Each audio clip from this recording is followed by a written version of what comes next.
It was a perfectly clear day on the wedding proposal. Crystal clear sunlight shimmered across the blue sea, rippling gently with the breeze. At that moment, a somewhat worn-out fishing boat sat quietly at the dock. Compared to the luxurious yachts surrounding it, it stood out in a way that felt slightly awkward. I peeked out from the cabin and saw a few young men leading my girlfriend step by step toward the boat. I scanned the area one last time to make sure everything was in place.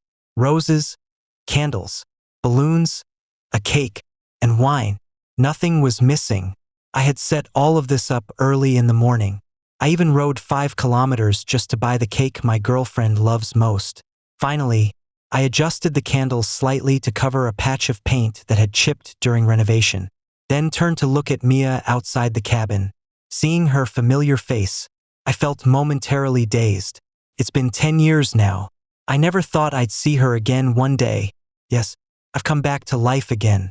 In my past life, I never got the chance to ask her to marry me before we were separated by a prolonged and severe downpour. First, it was just heavy rain brought on by a typhoon. No one paid much attention, but not long after, the clouds in the sky began to spread outward steadily, until the satellite images showed no trace of blue left anywhere.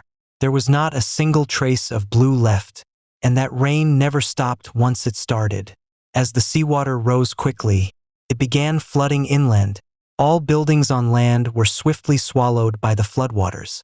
At the time, I was helping my uncle with fishing and luckily managed to board a boat and survive. Mia, who was working in the city, didn't have such good fortune. For 10 long years after losing Mia, I never stopped thinking about her. Eventually, supplies became scarce and fishing grew impossible. In the end, my uncle's boat was taken over by others, and I was thrown into the sea, bringing an end to a life filled with sorrow. Luckily, now I've come back. I've returned to the very beginning, when everything could still be changed. The first thing I did after coming back was to take stock of what I had. I found that my house and the inheritance left by my parents added up to around 30 million. Later, I made many inquiries, treating people from the weather bureau to meals, giving gifts, and building connections. In the end, I confirmed that the satellite cloud images this time showed the same strange signs as in my previous life. I didn't hesitate any longer and immediately cashed out the entire 30 million. Right now, this fishing boat may look unremarkable, even a bit shabby at first glance, but in reality, it's a top-tier yacht I had custom-built and disguised for 8 million. Over the past 10 years, many things have faded from memory. I only remember that at the beginning of the collapse, all flashy yachts on the sea became targets for attacks. These old fishing boats, worn down by time and lacking power, often drift aimlessly on the sea, battered by waves and ignored by everyone. My uncle and I managed to survive for 10 years because of this. Now, my vessel looks just like those worn-out fishing boats from the outside. Unless you look closely, no one would realize how deep it sits in the water. After all, its interior space is incredibly spacious, almost enough to hold every essential item we'd need for daily life. I've already made plans. If I take Mia away on the boat before the storm hits, we'll be able to live safely and peacefully for the rest of our lives. This proposal has been something I've been preparing for a long time.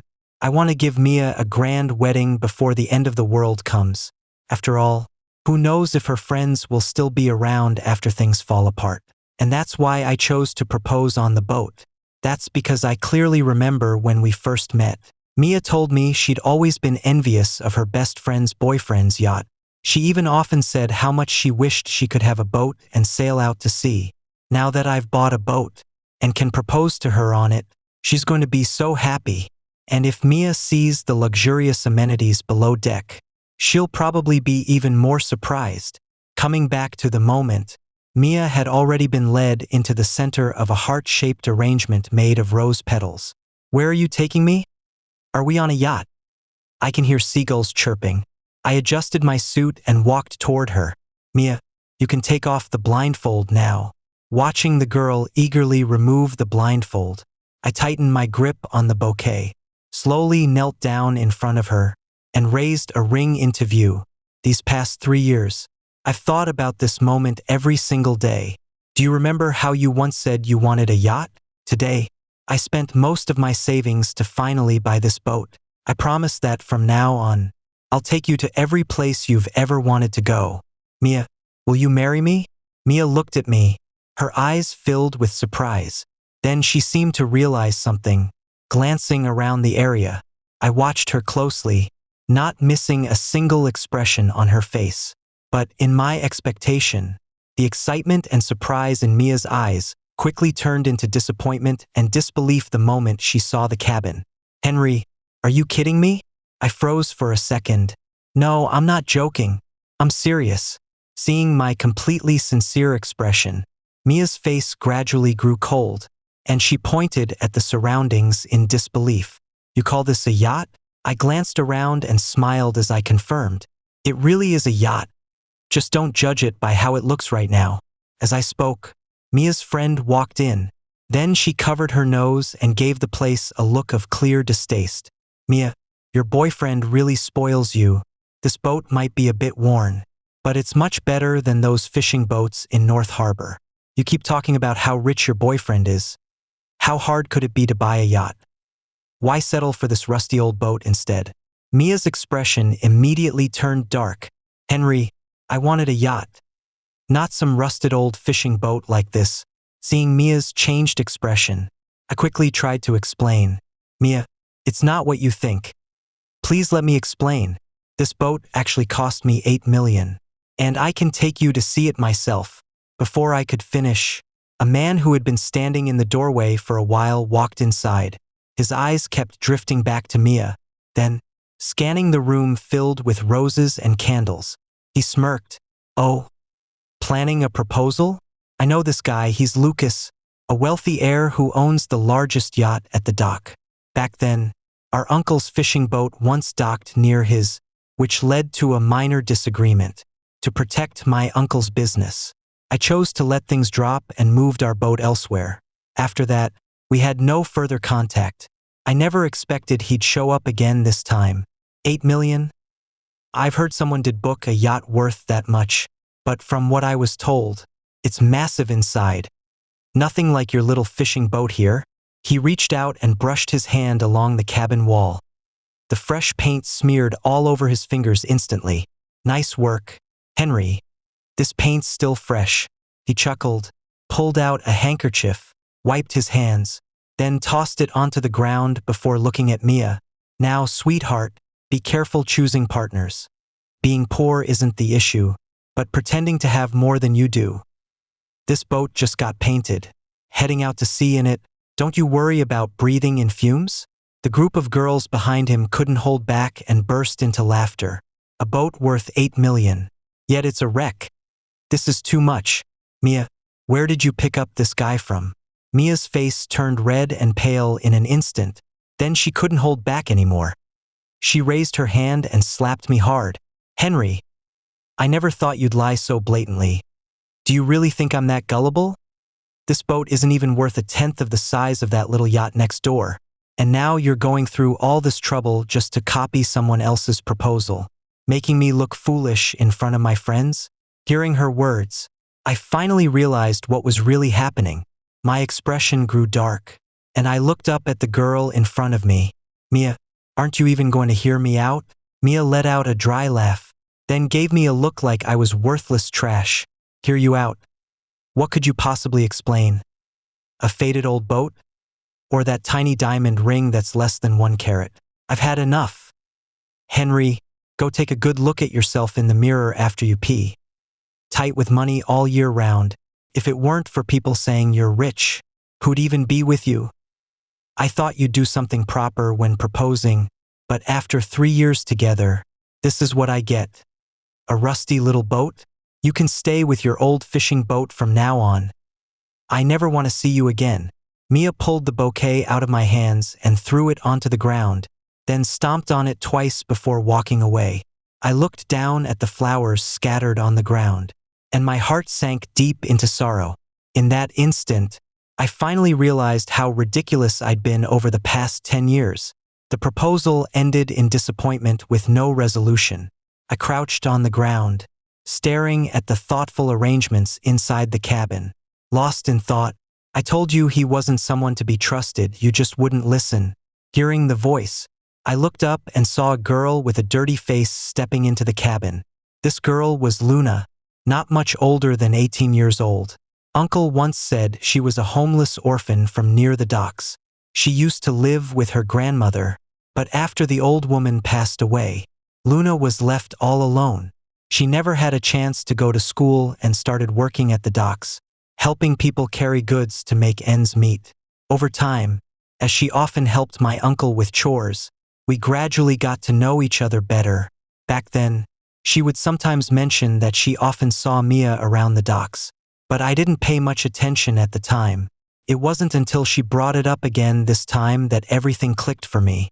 This part of the dock is mostly used by wealthy people's yachts, while my uncle's fishing boat doesn't usually come here. It was clear she often came here, not looking for me at all. Luna crouched down, her expression full of regret as she picked up the crushed rose. After carefully sorting through the petals, she finally pulled out a bundle that was still mostly intact and held it up to me.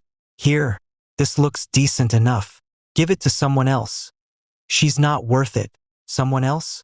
With the world on the brink of collapse. Who has time for that?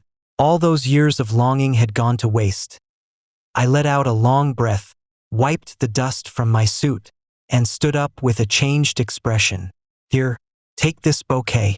Play with it if you like. Luna wrinkled her nose in mild disgust. It's not something I can eat. I'm not taking it.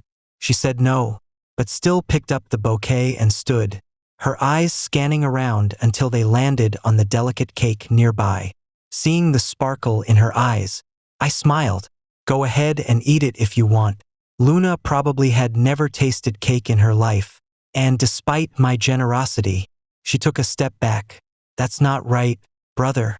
This is your engagement cake. After all, I shook my head and stood up to clear away the candles. If you don't eat it, I'll throw it out. Luna quickly rushed forward and wrapped her hands protectively around the cake. I'll eat it. I'll eat it. While I was cleaning up the leftover decorations on the boat, Luna was happily eating cake nearby. After a long while, she looked around and let out a soft sigh. Brother, with your boat sitting so low in the water, you must be planning to haul cargo, right? My broom stopped mid-motion. Is it really that obvious? Luna wiped her mouth and turned to face me. Bro, I heard lately that transporting goods isn't as profitable anymore. A lot of fishing boats from the northern ports have switched to land-based online live streaming businesses, connecting directly with fishermen and making big money. Why don't you try that too? Otherwise, sticking just to transporting goods. When are you ever going to find someone to settle down with? I looked at her in surprise. She hasn't been to school long, but she's surprisingly sharp about business matters. But seeing the pity in her eyes, I just rolled my lips. Even she's worrying about my future. Guess Mia's been unhappy with me for quite some time now. I leaned on the broom, looking at Luna with a puzzled expression. Come on, kid. Do I really look that uncool? Luna, still eating my cake, blinked thoughtfully and quickly waved her hands. No way, brother. You're handsome, charming, and far from anything ordinary.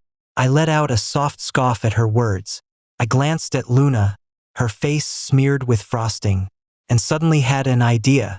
You said most fishing boats have moved ashore to do online streaming. So, are there still people transporting goods now? Luna thought for a moment, then shook her head. Maybe one or two in Beigang, but almost none left in Nangguan. I rubbed my chin. Kid, can you do me a favor? What kind of favor? I smiled. I've ordered a lot of supplies, and they'll be arriving at the port over the next few days. You'd help me count and sign for them when they get here. I'll pay you this amount every day. I showed her a hand gesture as I spoke. Luna stared in disbelief, then wiped the cream off her face with her sleeve and immediately nodded. Don't worry, brother. Leave it to me. After rebirth, I not only remembered my past life, but also gained a magical storage space that keeps things fresh indefinitely. I originally planned to start stocking up on supplies with Mia right after the proposal. Working separately, we'd still manage to get everything prepared before the end of the world event hits. Who would have thought that it'd be Luna who ended up helping me handle the tasks instead? Fortunately, it was Luna who ended up helping me. She'd always been sharp and clever, growing up around the docks. Knowing I wanted to stay low-key, she kept my identity a secret when handling the tasks. When anyone asked, she simply said she'd connected with a major supplier for goods. With that cover in place, I began urgently placing orders from various sources.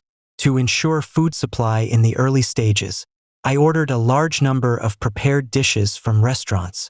I also visited over a dozen breakfast shops, placing orders for hundreds of steamer baskets filled with buns and stuffed pastries. Buns and stuffed pastries packed with meat, vegetables, and flour are considered luxury items in the post-collapse world. After the collapse, a bun roughly the size of an adult's palm could trade for 3 fish, each weighing about 3 pounds. Although seawater flooded inland after the disaster, fish retreated to deeper waters and became much harder to catch. As a result, most families could only afford buns during major festivals, and even then they had to make them from scratch using their own flour and meat. Ready-made ones were almost impossible to find. After securing a sufficient stock of ready-made meals, I went on to purchase thousands of tons of bottled water along with various essential staples like rice, flour, and cooking oils.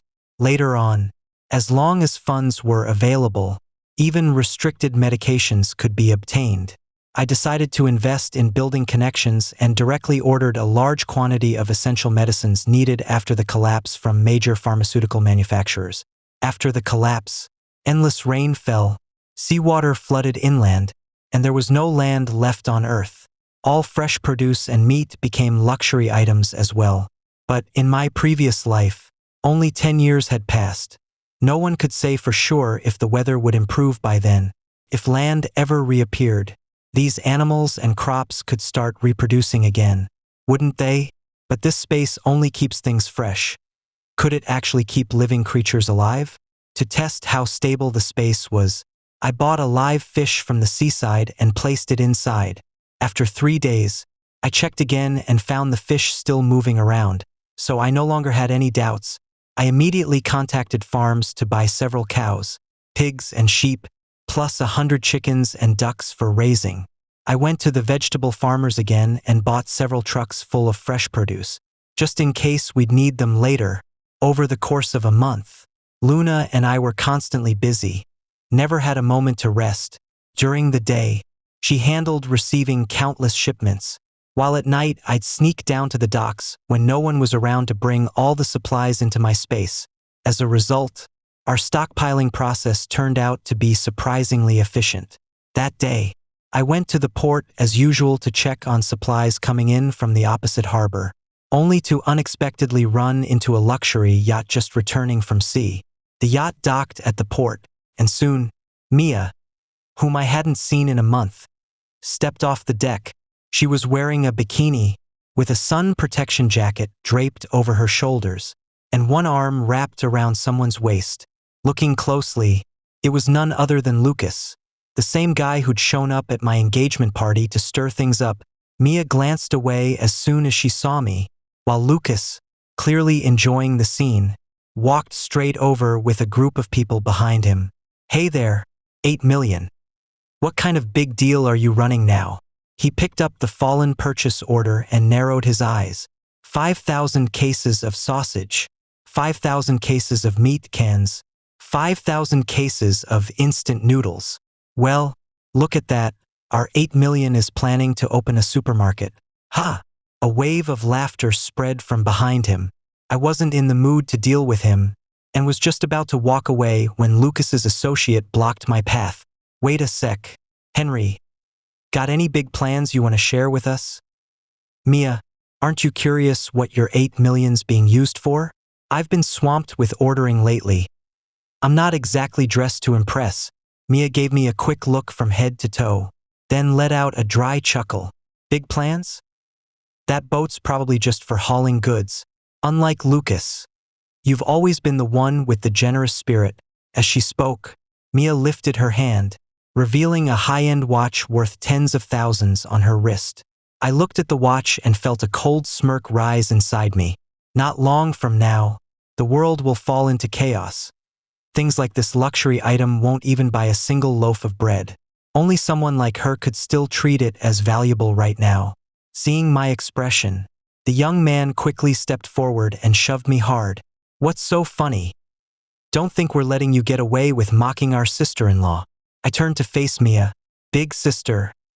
Mia, you're moving fast. Seems like I was the one holding you back from getting involved with someone well off." Mia narrowed her eyes.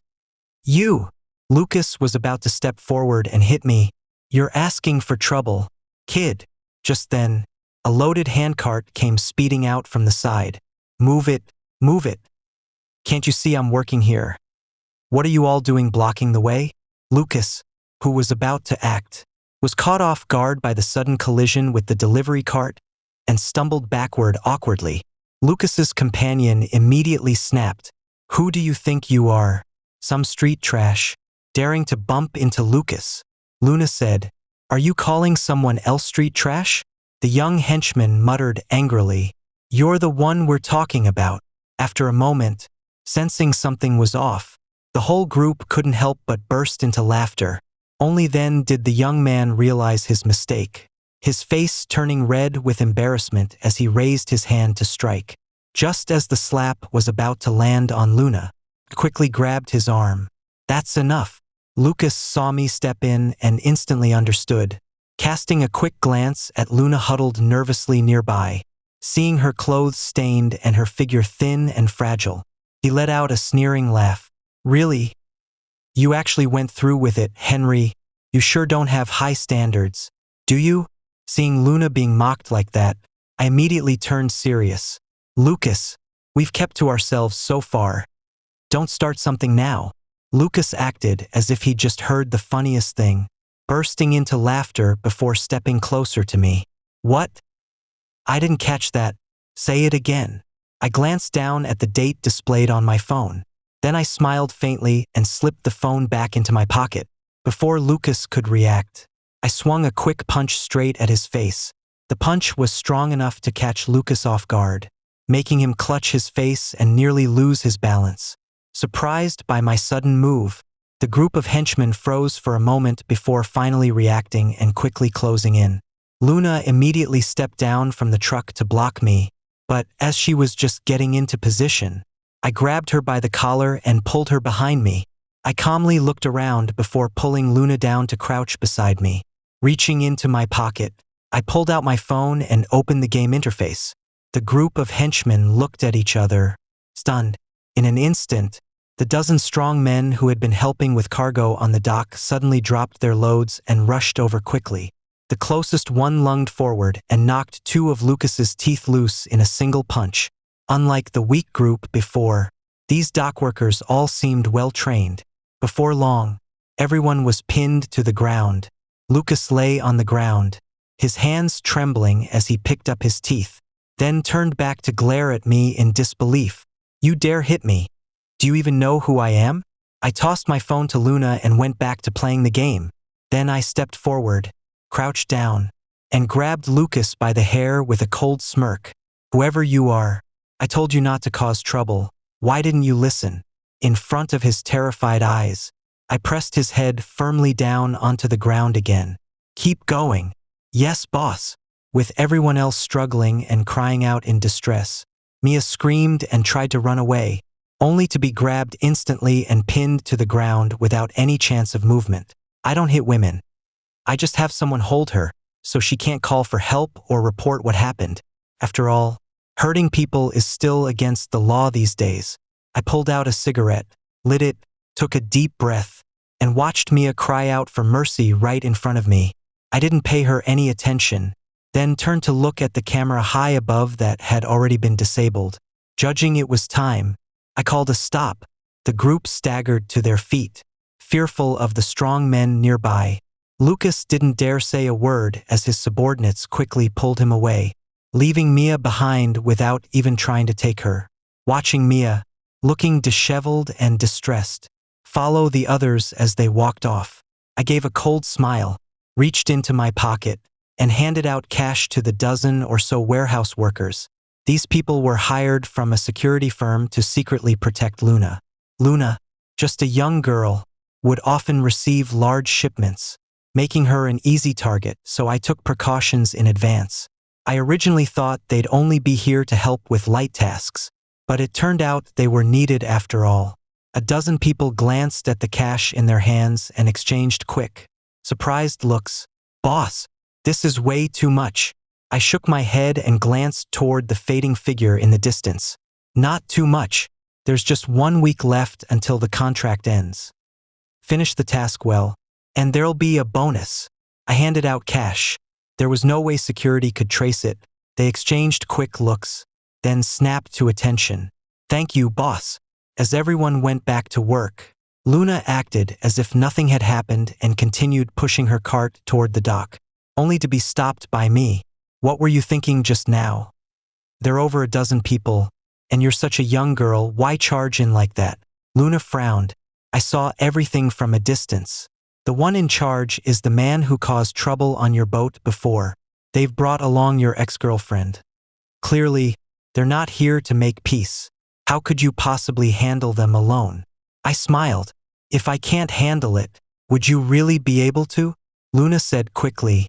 "In a situation like this, you take out as many as you can. I just didn't expect those warehouse workers were actually under your command. Made me worry for nothing."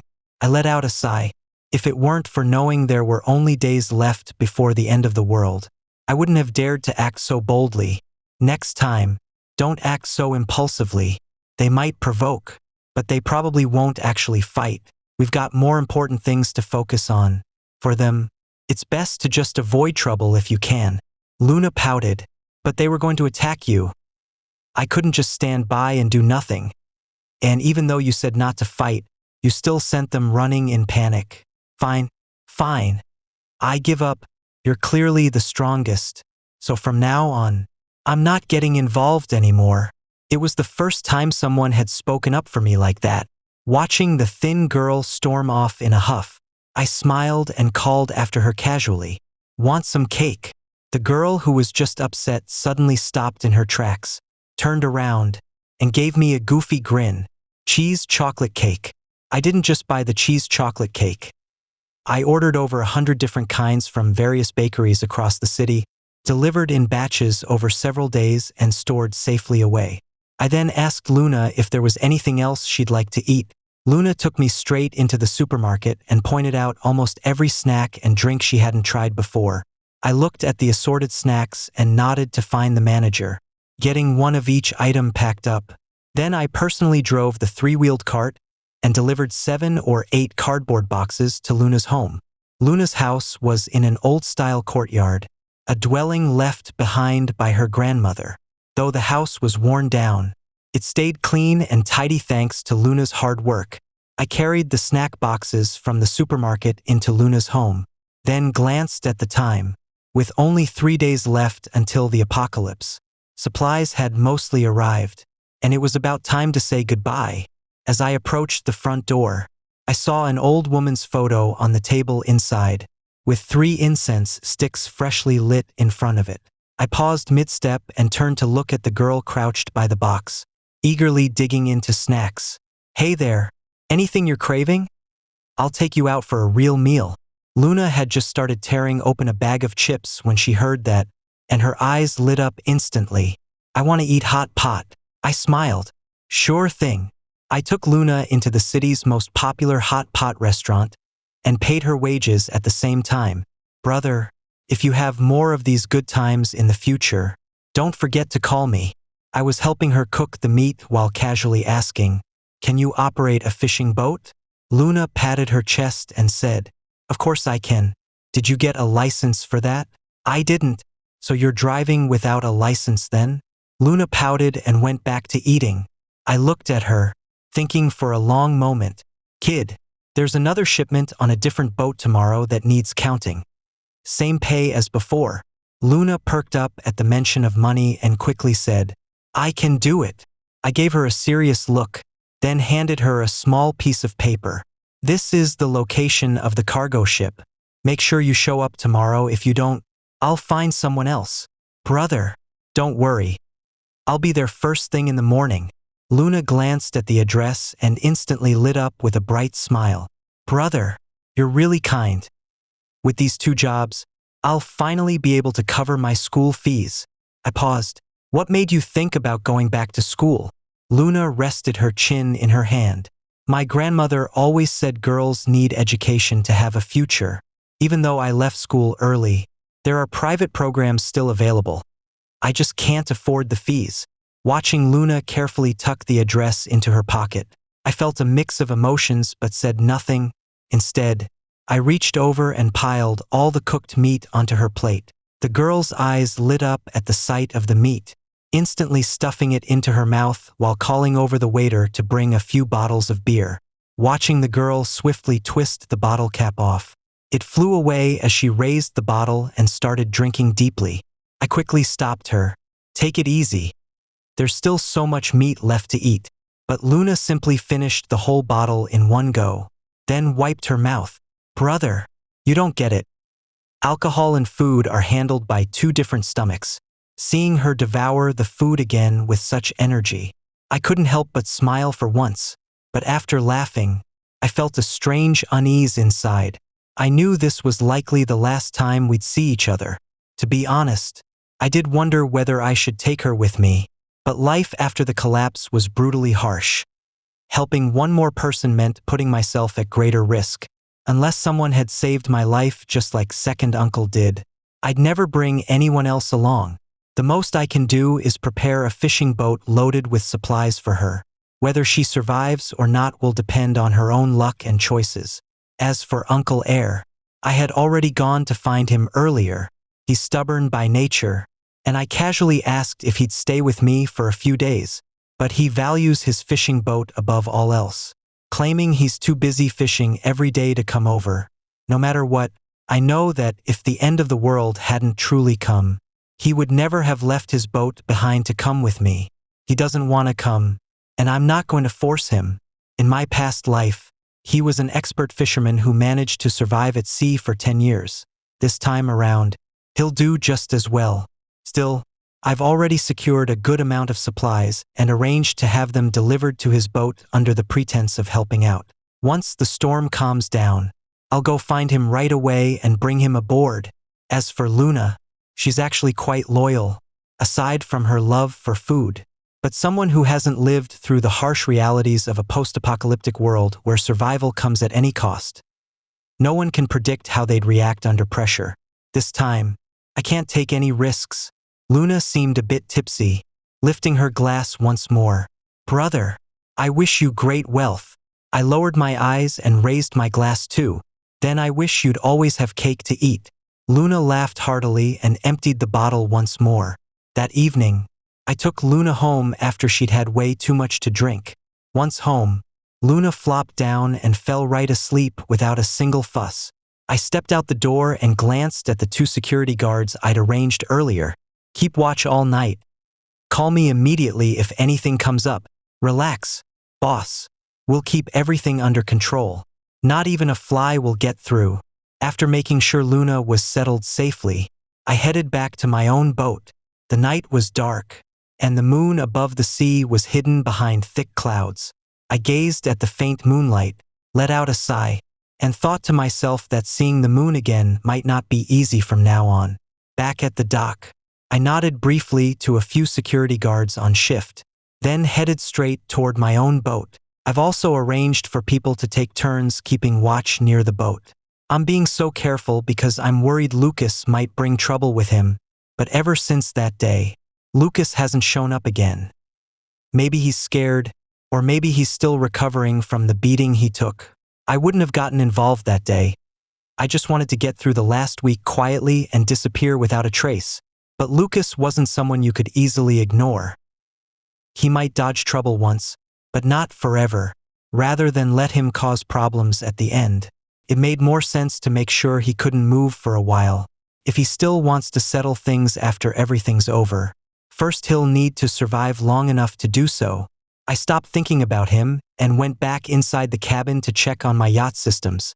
This modified boat looked worn and rusty from the outside, with exposed cabins on top that were almost identical to my uncle's. That's when I suddenly understood why Mia had been so upset. Pride was part of it, but honestly, my boat did look a bit shabby. To be honest, this old boat looked so unimpressive that even 8 million wouldn't get you much interest. Probably not even 80,000. I walked around the entire fishing vessel to make sure I was completely alone, then headed to the cockpit and locked the door behind me. He grabbed the driver's seat and lifted it upward. As the seat slid open, a hidden staircase came into view. Instantly, warm orange light flooded the stairs, and a gentle AI voice softly spoke. "Henry, welcome back to the intelligent fully automated yacht cockpit. Indoor humidity has been adjusted to 40%. Indoor air circulation and purification system activated. Oxygen level in the air normal. Simulated daylight lighting system turned on. Yacht self-power generation system operating normally."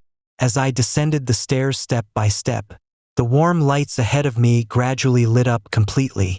Breathing in the purified air, free of any seawater smell, I gave a nod.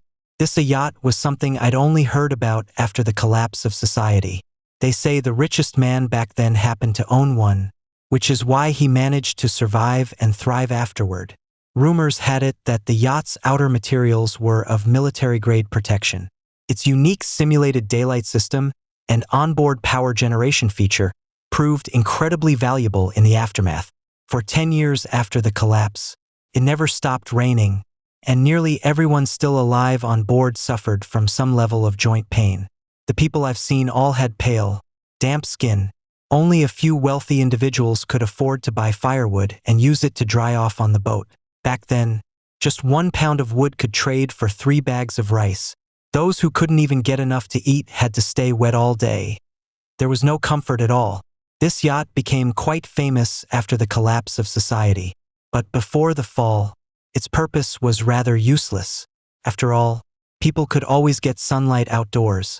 Why would anyone stay inside a boat to be exposed to it? The air at sea was already fresh and pleasant. No one cared much about the humidity or ventilation inside the yacht, so when I finally found it, it was still sitting in the private harbor of the richest man in the world, blending in unnoticed among the other yachts. Thanks to its lack of practical use, the boat's price dropped from an initial 8 million to 7.5 million, pushing the company close to collapse.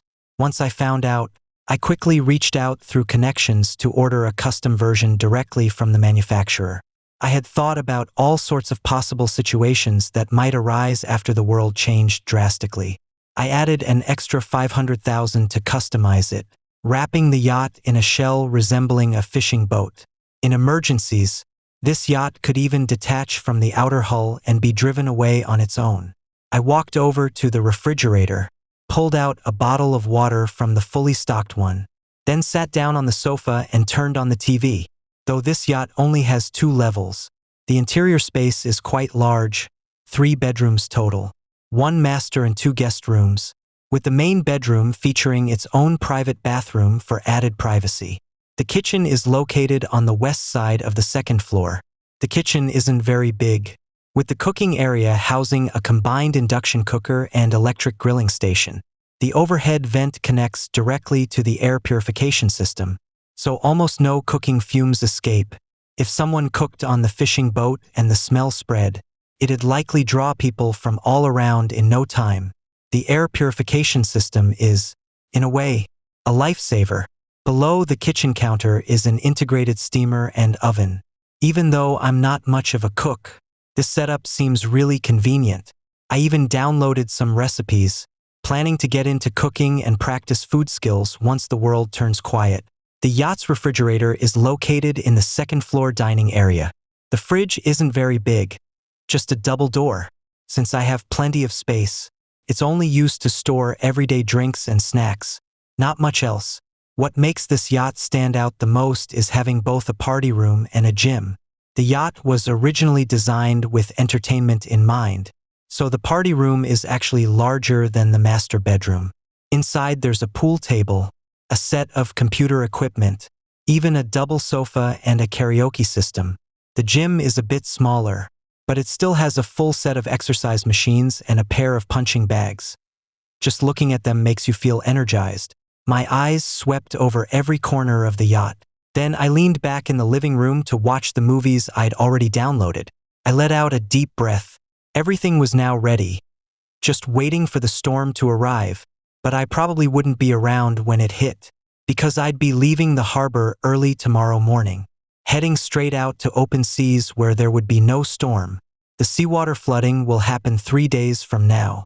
Luna just needs to remember to report for duty on the boat tomorrow morning to stay safe. I leaned back on the sofa, growing drowsy, when suddenly my phone rang. I snapped awake and answered immediately, hearing a man's voice filled with urgency. "Boss, a crowd has suddenly gathered outside the girl's house. We might not be able to handle them both." It was Lucas. I snapped, fully awake, quickly pulling out a black object from under the sofa and tucking it into my waistband. "Stay calm for now. I'm on my way." The weapon was arranged through the head of security, a man named William, who helped me get it. William used to have ties with operations in northern Myanmar. First, I casually asked about it, and he brushed it off with a smile. I didn't press further. I kept increasing the amount of cash I offered him over time. William started to waver. Not long after, during a cargo transfer, he quietly handed me a small box. Inside was a modified Beretta equipped with a silencer. In addition, the box contained exactly 100 rounds of ammunition and what appeared to be custom-made holster accessories. It was clear this came from an unauthorized source. Late at night, we tested the weapon and confirmed it worked properly. I didn't hold back and handed him 100,000 in cash right away. With only 3 days left, money wouldn't matter much anymore. After the crisis, maritime safety became a major concern. Though I'd hidden my yacht, there was still a risk of running into groups of raiders at sea, so it was best to be prepared.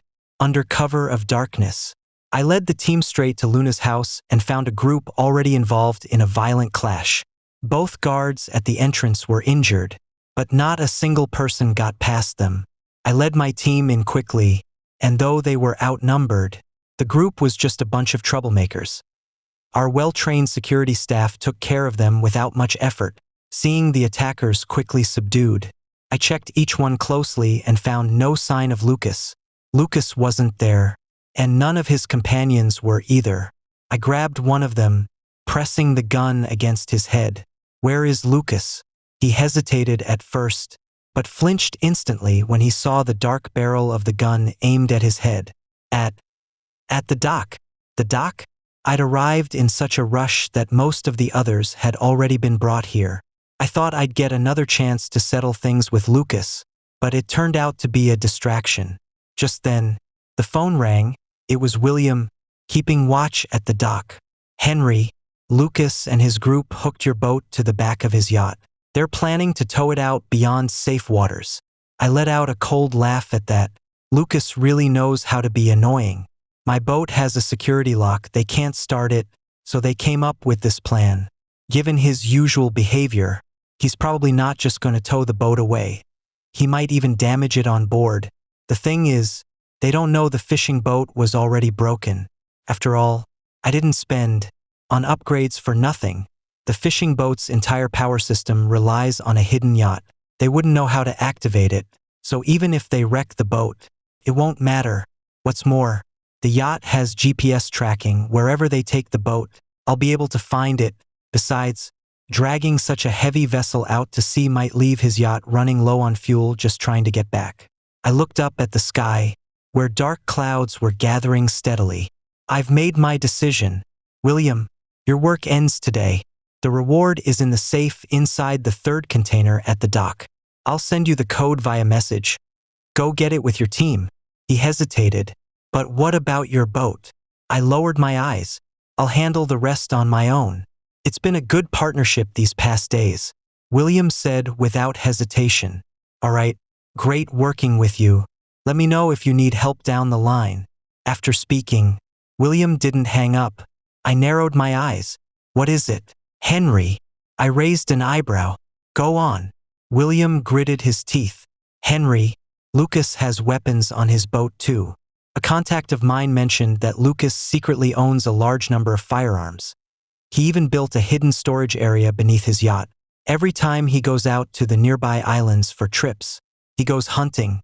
You're going in alone. I paused at that, beginning to understand what he meant. I gave a calm smile. I know what I'm doing. Thanks. After ending the call, I let the group of troublemakers go, then sent all the surrounding security personnel back to report to William. Once everyone had left, I turned and went into Luna's house, lifted the girl who was still sound asleep with a heavy smell of alcohol on her, and carried her out to place her onto the cargo tricycle. Just as I was about to leave, I remembered something and went back inside. I quickly looked around the house and brought all the snacks I had brought for her earlier that day. Finally, I glanced at the black and white photo and incense burner on the table, bowed respectfully toward her grandmother's picture, then packed up everything from the altar into a box and loaded it onto the car. Luna was squeezed tightly among a pile of boxes, fast asleep. I started the vehicle and drove straight toward a fishing village in the southwest part of Southport. I drove at full speed, the hot air mixed with a damp, salty scent rushing into my face along the way. This smell was so familiar. I'd been breathing it in for 10 whole years. The storm might come ashore by mid-morning, starting with light, steady rain at first, and no one would realize that once it started raining, the downpour would only grow heavier. Brother, why is it so dark out? Where exactly are we going? Luna was stirred awake by the wind, clinging to the side of the vehicle as she mumbled her question. We're going to find that fishing boat I told you about. Wait, it's midnight. Can't we start tomorrow? Yeah, it's urgent. The three-wheeled truck drove through the quiet fishing village west of South Harbor and pulled straight to the coastal dock. Unlike the tidy appearance of South Harbor, this was a dock frequently used by local fishermen. The dock had fallen into disrepair, with its wooden planks severely worn and weakened. The boat I'd prepared for Luna was hidden among a cluster of old, run-down vessels, almost impossible to spot. Looking at the boat now, I let out a long, deep breath. It was lucky I'd made arrangements for Luna in advance. This move also meant securing my own way out. If I hadn't prepared this boat back then, I'd just be stuck worrying with no way out now. Since I'm using it, I'm definitely taking Luna along. I helped Luna carry supplies onto the fishing boat, and as she looked at the familiar crates, her expression was full of confusion. Brother, why'd you bring all this stuff here? Then she started going through them and let out another surprised exclamation. Oh, wait. There's also Grandma's photo here. I made up a quick excuse. My job's been pretty tiring lately, so you'll be staying on the boat for a while. I figured bringing Grandma here would make it easier for you to pay your respects each day. And these food supplies are yours. Keep them for yourself. Hearing that, Luna nodded slowly, still a bit unsure but accepting. Brother, you're really thoughtful. Hey, just leave it to me. I'm getting paid for this, so how can I let you do all the work? The snacks weren't heavy, so I set down the box and let Luna handle it while I headed to the cockpit to start up the fishing boat and check its condition. This fishing vessel was similar to my uncle's. Both ran on fuel and weren't fast, but they got the job done. Once Luna had brought everything on board, I raised the anchor and guided the boat away from the dock. After settling in, Luna rushed to the cockpit only to find the boat had already traveled quite a distance from the pier. Brother, aren't we supposed to be checking the cargo? Where are we headed now? I kept my eyes ahead, a faint smile playing on my lips. Where else could we go? We're heading out to restock. I steered the old fishing boat for 3 hours, and the dark waves on the sea were starting to stir. Soon, drops of rain began tapping lightly on the deck. Listening to the wind howling outside, I let out a quiet sigh. It was bound to happen, just as I feared. I pushed forward through the storm toward the moving signal. After another half hour, I finally spotted Lucas's yacht and my own fishing boat. The yacht gradually slowed down the pace of my vessel until it came to a complete stop. I picked up my binoculars and saw people on the white luxury yacht setting up structures, then jumping one by one onto my fishing boat. Under the beam of the boat's lights, each person was holding a sturdy pole, and Lucas even had a rifle slung over his shoulder. I lowered the binoculars, changed into my diving suit, then took out my Beretta and began loading bullets. After finishing everything, I grabbed a cold soda from the fridge and gently pressed it against Luna's face as she lay there snoring peacefully beside me. "Hey, time to get up. We're starting." The girl curled up on the worn-out sofa jolted awake as the cool can brushed her face. Sitting bolt upright in surprise, she glanced out the window, then slumped back again with a sleepy mumble. "It's still dark out." I pulled her up from the couch and pointed toward the glowing yacht ahead. "See that yacht over there? A few minutes ago, you'll steer your boat alongside it. Be careful, go slowly and skim past it, then pause right beside it for 10 seconds. As soon as the count's done, head straight north until the sky clears up. Got it? Skim by. Stop for 10 seconds near the yacht, then head north. Keep going till the sky lightens." Luna muttered to herself for a moment before suddenly realizing something. "Wait a minute, that yacht looks kind of familiar. No way. Isn't that Lucas's boat?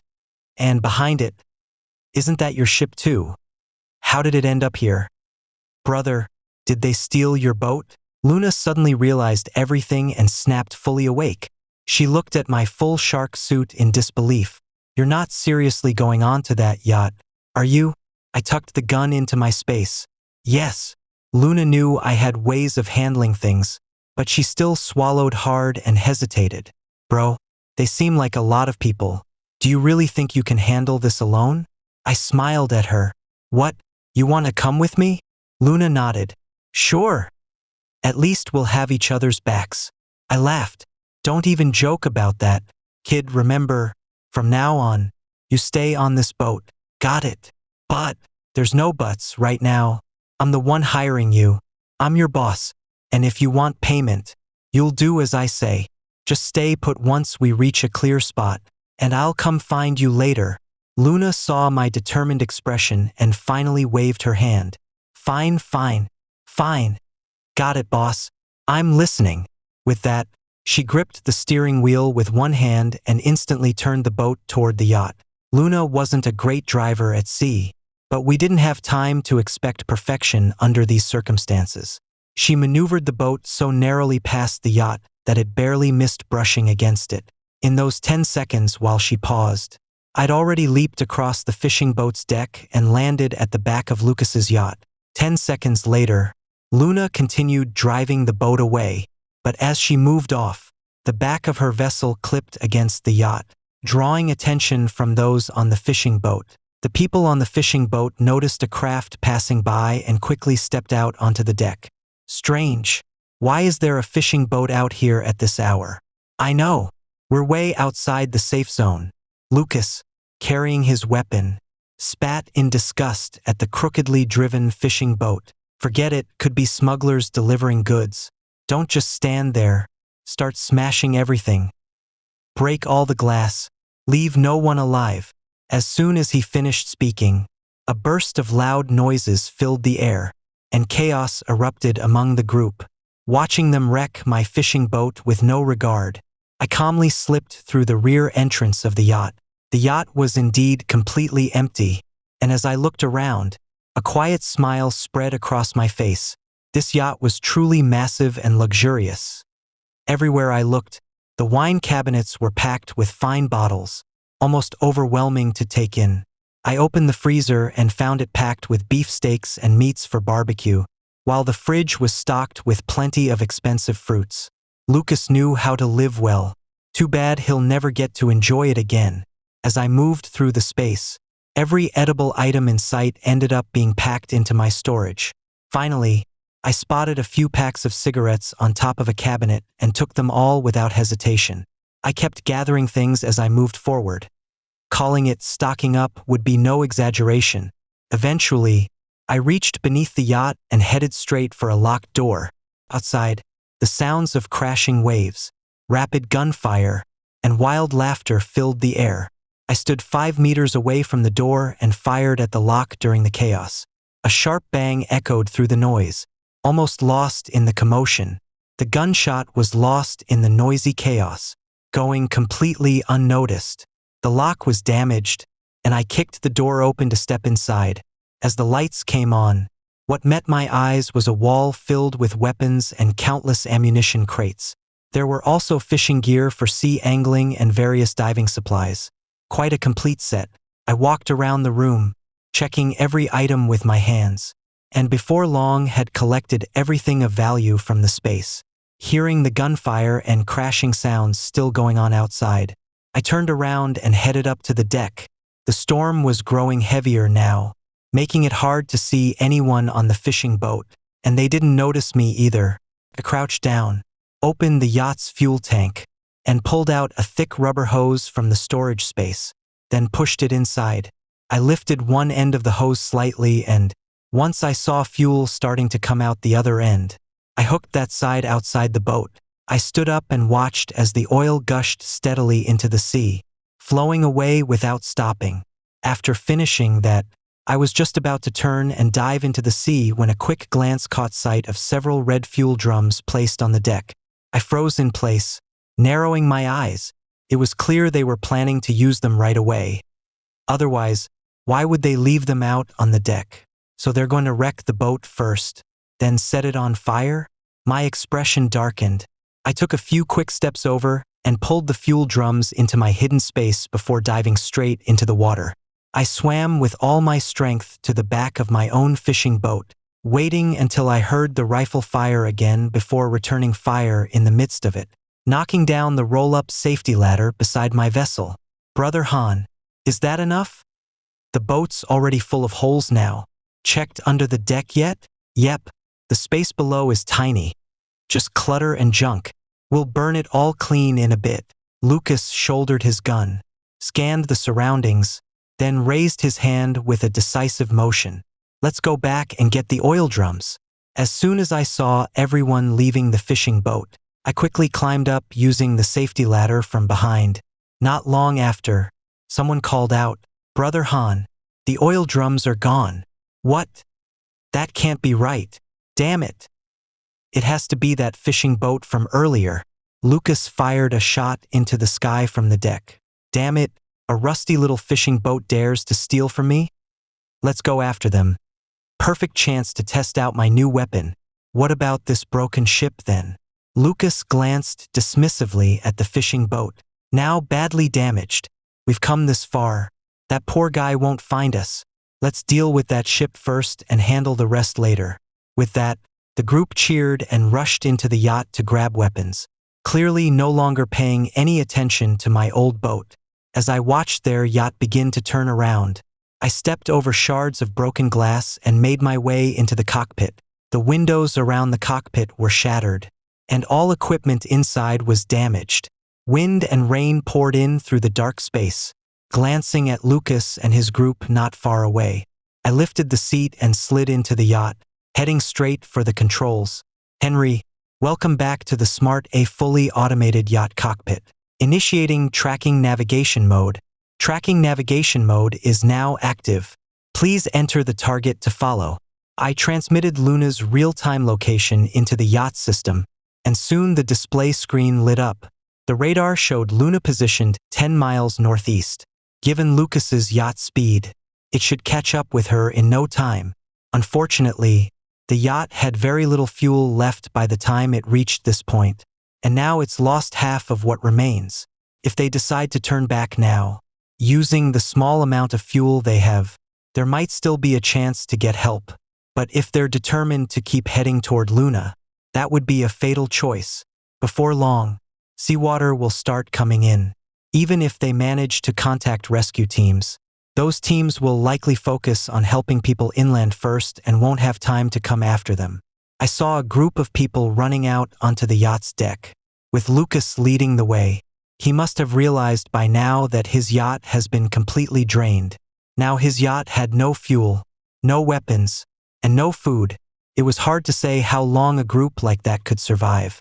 At this moment, the interior of CS Cockpit displayed an infrared view beyond the fishing boat. Seeing Lucas's yacht still heading straight toward Luna, I gave a cold smirk and quickly turned the rudder to follow behind. I stayed right behind Luna's fishing boat for an hour.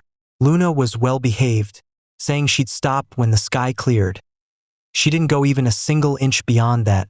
I looked up at the clear sky above and then toward the dark clouds slowly rolling in from the south. Before steering my battered boat right alongside Luna's, I climbed from the yacht onto her deck, made my way to the open area, and tossed over a rope. Luna was already waiting on deck. As soon as she saw the rope coming, she swiftly caught it and secured it without hesitation. After finishing everything, she finally took a look at my wrecked boat, which was dented all around, swallowing hard as she spoke. "Brother, you actually made it back. You were outnumbered like that. Did you get hurt?" I hadn't slept all night, leaned against the railing, and tiredly pulled out a pack of cigarettes. Lighting one up. "Don't worry, I came through just fine." Luna saw I was okay and finally let out a breath, then quickly scanned the surroundings with caution. "Where are they now? Do you think they'll come after us?" I shook my head. "No way. Their yacht has a fuel leak." Luna was quick to catch on, her eyes instantly lighting up with admiration. "Brother, you're seriously impressive." I winced slightly and frowned. "Come on, I'm just a young lady. Can't you speak more politely?" Luna quickly covered her mouth, then said, "Brother, where should we go to restock right now?" I sighed as I looked toward the dark clouds in the distance. The world feels like it's coming to an end, yet she's still focused on work. But just mentioning restocking reminded me of something. "Hey kid, have you ever tried grilling meat outdoors?" Luna was leaning on the railing, looking utterly confused at me. "What?" An hour later, Luna was sweeping up broken glass across the floor, while I set up a grill on the deck. The grill was completely black, with an unfamiliar sequence of bird-like symbols printed along its side, giving it a sleek, high-end look. But no matter how fancy it looked, it was still just a grill. I fanned the charcoal inside the grill until it glowed bright red, then laid out the thawed meat skewers and premium steaks.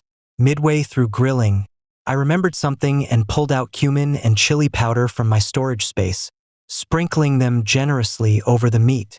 The hot lamb sizzled as oil bubbled up, while the steaks released a rich juice. Luna had been cleaning glass fragments in the cabin when she suddenly drifted over to the deck. Drawn by the smell, I was still tending to the grill when I saw her lift her little nose toward the fire, sniffing the air repeatedly, just like a curious puppy. I gave her a quick glance. "Keep getting closer and you'll be dinner today, roasted little missy." Luna finally rubbed her nose and stepped back a bit, then circled around the grill, examining it closely. "This thing looks so fancy. The meat is such a deep red. I've never seen anything this thick before. Of course it's great, after all. Everything good from Lucas's yacht ended up in my hands. He probably doesn't have a single match left over there now." I was fanning the fire while turning the skewers, making sure to flip the steaks too. White smoke began rising gently around the skewers, and I followed its trail to glance once more at the distant clouds. In my previous life, the typhoon had made landfall from the South China Sea. Right now, we're in the Northern Sea area, so we'll feel the typhoon and heavy rain about a day later than the mainland. For now, we can still enjoy the sunshine and sea breeze, savoring our last seaside barbecue. Soon, those rain clouds will cover the entire sky, and no one will see sunlight again. I glanced over at Luna, still spinning around in the sun as she swept, then handed her a skewer of grilled meat. "Here, try my cooking skills." Luna was completely happy with this meal, eating while her eyes glistened with emotion. "Wawa, brother, you know what? I've never tasted such delicious lamb skewers in my life. And this steak, so fragrant. Oh, by the way, could you please cook that kidney a bit longer for me, brother?" She kept eating while glancing at the food on my grill, clearly eyeing what's still cooking like she couldn't wait. I twitched slightly. "You sure do have a lot of requests." Before I could finish speaking, Luna suddenly remembered something. She pushed the steak into her plate, then carefully carried her small tray and hurried back to the other fishing boat. I took a bite of the juicy skewer I had tucked in my mouth, then looked up just in time to see her leaping gracefully between the two boats. She landed lightly on the nearby deck, moving with the grace of a bird. I tilted my head in curiosity and watched as she dashed into the cabin, placing the small tray onto a makeshift altar set up inside. Then she knelt before the table and spoke softly to the photo frame. A short while later, she was back in a flash, sprinting over and grabbing another skewer of grilled meat to devour eagerly. I glanced at Luna's thin shoulders beneath her overalls and the way her cheeks were stuffed full like a squirrel's stash. I glanced at the opposite cabin, then handed her all the kidneys and chicken wings from the grill. Luna's hands were full on both sides, her big eyes sparkling with excitement. Seemingly remembering something, she hesitated for a moment and looked at me curiously. "Are they all mine?" "All yours, hurry up and eat, then I'll show you around the place." I'd already eaten most of mine, so I quickly took the kettle off the grill and pulled out the Taiping Hokue tea I'd quietly taken from the yacht, brewing myself a cup of green tea to refresh my palate. Luna finally smiled warmly and started eagerly biting into her chicken wing. About half an hour later, Luna was nearly choking on her food. I poured her a cup of tea to help calm things down, but she made a face after drinking it. Seeing she wasn't used to it, I grabbed a bottle of water from nearby and handed it to her.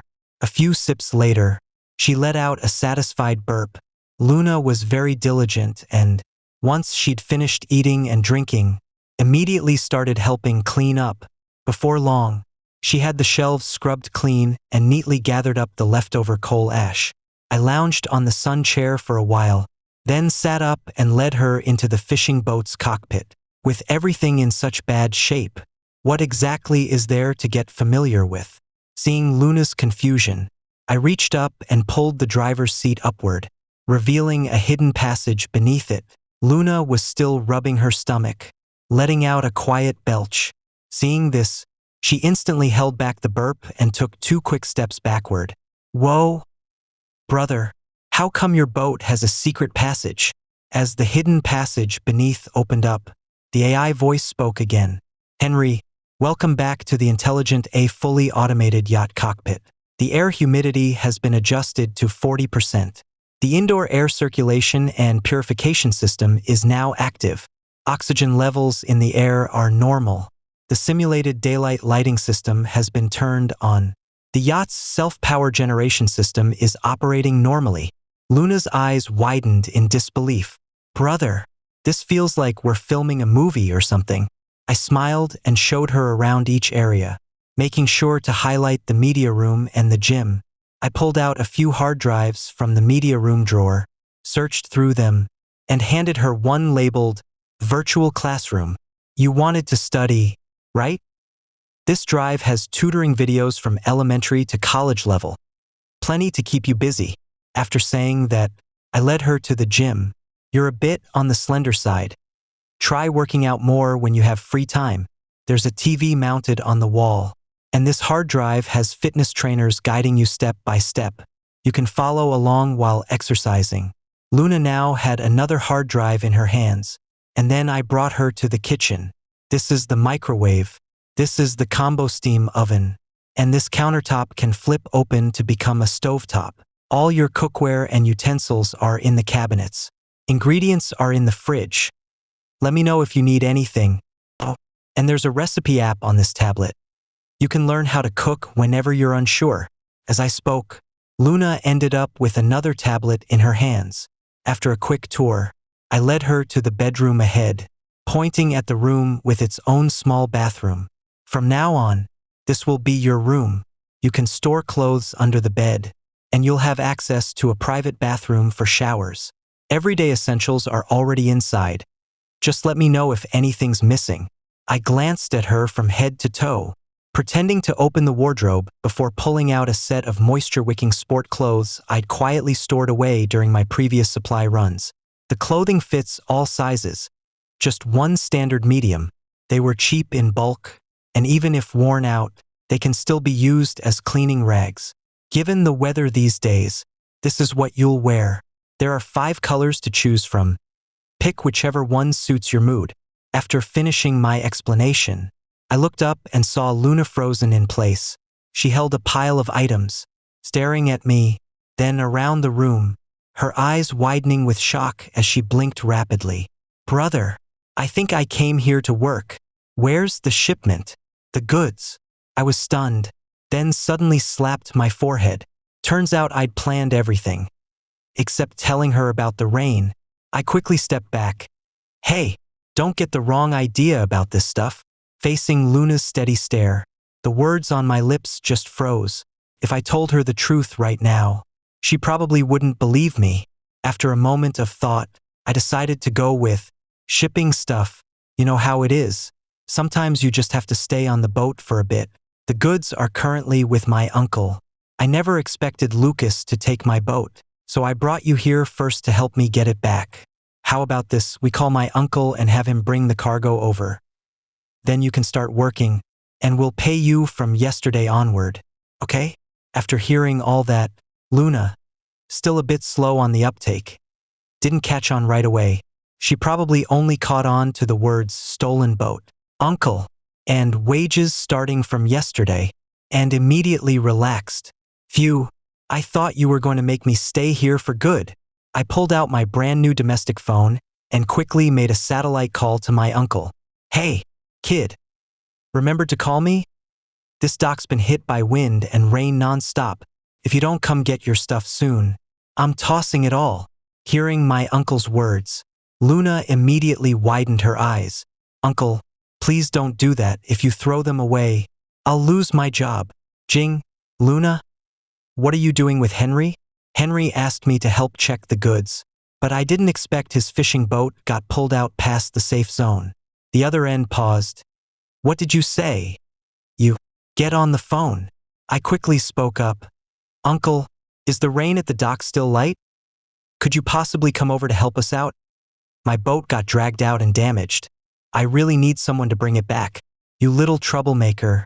I told you not to buy that old fishing boat. Now you're giving me nothing but headaches. I just caught some fish this morning and was planning to sell them. Come on, Uncle. Please help me out. I've been drifting at sea all day with the girl, and if a big wave comes, I might never make it back. You'd never see me again. I was sweet-talking on my end while Uncle spat in response. You reckless kid. Just send your location and wait. Then he hung up the phone. I quickly sent a satellite location update, and soon I saw the marker for Uncle Air's fishing boat start moving. Good thing I had switched him to a new phone earlier. Otherwise, with the storm coming, the signal might have cut out completely. Where would we even get in touch? Seeing Uncle Air show up so quickly warmed my heart. Luna, however, looked at me with a puzzled expression. Brother, your boat's broken. How did you manage to come find me like this? Uncle Oliver's fishing boat was moving slowly, and judging by the timing, it had just arrived before the typhoon made landfall. After talking to Uncle Oliver on the phone, I kept checking the weather conditions on deck. At that moment, the sky was completely covered with thick clouds, their shapes resembling large stones, as if they were about to fall from above. I knew these were mammatus clouds, the warning sign before a typhoon, just like in my past life. At that time, the yacht's TV was still receiving signals, and Luna sat on the sofa, pointing at the screen. Brother, I saw on TV that a storm is coming. Do you think Uncle Oliver will be okay?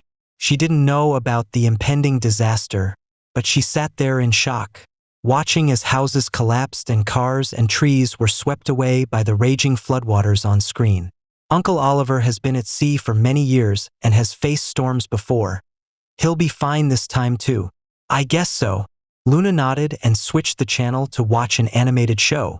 Early in the morning, heavy rain finally poured down over our area of the sea, but Uncle Air's position, which had been moving steadily since yesterday, suddenly stopped 5 kilometers away from us. I couldn't stay still any longer, so I climbed up onto the deck. But as soon as I stepped out of the yacht, I was struck by a scene that felt strangely familiar. Though it was still early morning, The sky had turned completely dark, and the lumpy clouds were gone, replaced instead by flashes of lightning and booming thunder. The wind howled fiercely, and towering waves tossed heavy rain against the cabin walls, creating a loud, overwhelming noise. Above the sea, thick mist had risen, and dark, massive waves surged like living things beneath the fog, rising and falling violently. What shocked me even more was that dozens of tornado-like columns stretched across the sky and sea far off in every direction, slowly moving forward. Tornadoes. I faintly remembered that, in my past life, me and my uncle barely survived a terrifying ordeal at sea, just managing to escape before the water flooded inland. Back then we were in a safe area and didn't see any waterspouts, but seeing so many appear all at once now is extremely dangerous. Just as a massive wave rolled in, my thoughts were suddenly cut off. The dark waves around us had already lifted the boat high, and with the force of the sea pulling them apart, the two ships inevitably crashed into each other with a loud boom. I steadied myself, watching as the waves outside grew taller and taller, eventually rising like towering black mountains. So intimidating it was hard to look at. Fortunately, I'd already moved all supplies from the other boat before the storm clouds came in. Now, for safety's sake, I had no choice but to disconnect the two vessels. I had just regained my balance when a massive wave surged forward, lifting the other ship violently.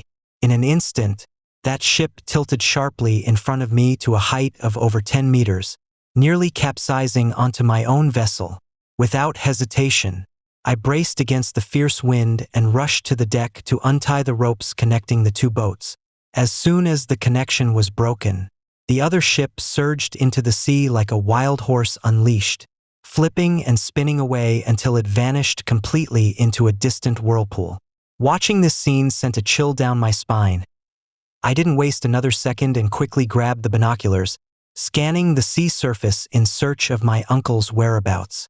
Finally, I spotted something faintly appearing on the waves to the southwest. Just as I squinted to get a better look, the ship suddenly tilted, my feet slipped, and I was sent flying straight toward the gap beneath the railing. The sudden change caught me off guard. I could see myself sliding into the dark waters when I quickly reached into my space pocket.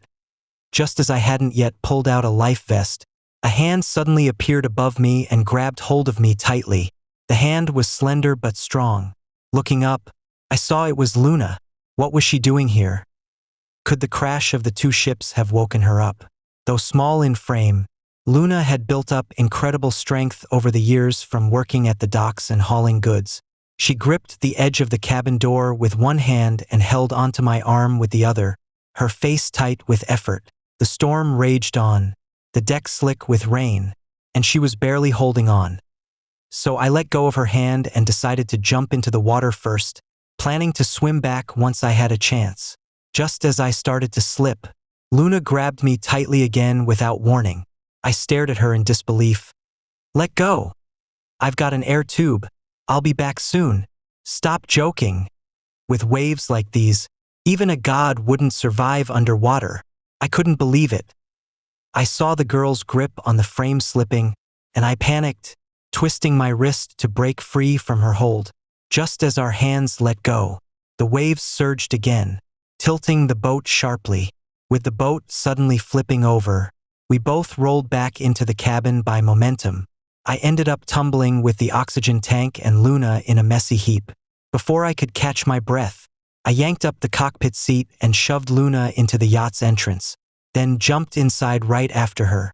As the sound of wind and rain faded completely behind us, I finally collapsed against the staircase, letting out a long breath. Before I could catch my breath, Luna climbed up and grabbed my jacket collar. "Brother, at least tell me before you go out. If I hadn't come looking for you, you'd be gone by now." I let her hold my collar without resistance, saying nothing. If it hadn't been for her pulling me back just in time before the wave hit, I'd probably be in the ocean right now. Although I had a backup plan, Luna didn't know about it. Her determined effort to save me made me feel guilty. "I'm sorry. It was my fault." Luna finally let go of me and turned away, wiping her face with the back of her hand. What's going on out there? Why did the weather turn so bad all of a sudden? I thought I saw a waterspout too. Grandma once mentioned those, but I've never seen one near the coast. It was terrifying, like the end of the world. I paused for a moment, then said, "It's caused by a typhoon." "Brother, how long do you think this will last?" I grabbed a towel and tossed it to her. "It shouldn't go on too long. Now's not the time to talk about it." I just spotted Uncle Oliver's boat. Luna stood up immediately. "Where?" I walked into the cockpit, turned on the screen, and pointed between two swirling columns far in the distance that were slowly moving toward each other. "Right there." Luna stared at the two terrifying moving water columns and the fluctuating signal on the radar, swallowing hard. "Can Uncle Oliver's boat outpace something like that?" I shook my head. For a small fishing vessel to escape the reach of two such massive formations was beyond impossible. Luna said anxiously, "What should we do then?" I paused for a moment, then entered the other person's location into the system and activated tracking mode. "We'll go get him." Even my yacht struggled to navigate in such harsh weather, but thanks to its powerful engine, we were still able to slowly close in on Uncle Oliver's position. Luna kept calling Uncle Oliver on her phone, but he never answered. "What should we do?" "Uncle Oliver isn't answering any of my calls. He might be too focused on steering the boat to check his phone." I held onto the wheel, fighting hard against the waves, my eyes locked on the radar ahead. We were just halfway there when suddenly a massive wave surged up and pushed our boat back hundreds of meters. Looking at the two towering waterspouts drawing closer to the ship in the lightning storm, its lights flickering on and off, I broke out in a cold sweat. I didn't hesitate for a single moment and kept steering the boat toward it with all my strength. If Uncle Second can make it out of the two water columns, I can save him. Just as I was pushing forward with everything I had, the worst possible situation unfolded. From far away, the two slender water columns suddenly sped up and rushed toward the ship in the middle. That ship never managed to break free. Soon, the two slender water columns suddenly merged into one larger vortex, swallowing the ship in the center without any resistance. I stared at the chaotic scene before me and slammed my fist onto the control panel. Dazed, I suddenly felt sharp pain in my arm. Looking down, I saw Luna gripping my arm so tightly it was nearly leaving marks. Her eyes were red, filled with shock and disbelief. "Brother, was that ship Uncle Oliver's?" I stared at the vanished coordinate and sank down onto the ground, saying nothing for a long time. The spot had been right ahead just moments ago. I couldn't even bring myself to lie and say it wasn't. Uncle Oliver practically raised Luna since she was little. Seeing something like this, how could she not feel devastated? Looking up, the ship had vanished into the waterspout, and the swirling storm was now rushing straight toward us. I didn't hesitate any longer, forcing back my sorrow as I quickly turned the wheel and headed in the opposite direction to escape. The farther we were from the vortex, the less resistance our boat faced, making our escape faster with each passing moment. With danger finally behind us, I slumped against the control panel like a deflated balloon, my mind completely numb. Day 3 of the storm. Night. After 3 days, the sea finally calmed down, and the swirling waters that had been chasing us gradually faded away. The satellite cloud images were as pale as before, and over these past few days, my phone kept receiving news alerts from around the world. Sharp red warnings echoing repeatedly through the cabin. Once the red alerts ended, it meant the typhoons on land had finally come to a close. After that, there would be no more land left. Global population would drop by 2/3 overnight. What lay ahead was nothing but endless rain. Day 4 of the endless rain. Morning. Luna carried a glass of milk into the driver's cabin. Her eyes were dry and red, clearly from days of crying without relief. Still around her neck was the phone I used to reach my uncle, as if she'd kept trying to make a call all along. At that moment, Luna set down the milk and picked up her phone to dial the satellite phone again. Once more, there was only endless busy signal until she hung up. Outside the driver's cabin screen, the sky remained dull and overcast. The heavy rain had calmed somewhat at night due to a sharp drop in temperature, though it still pounded fiercely during the day. I turned away from the window, took the milk from her, and gently patted her shoulder. Just as I was about to say something comforting, suddenly the phone hanging on Luna's chest lit up.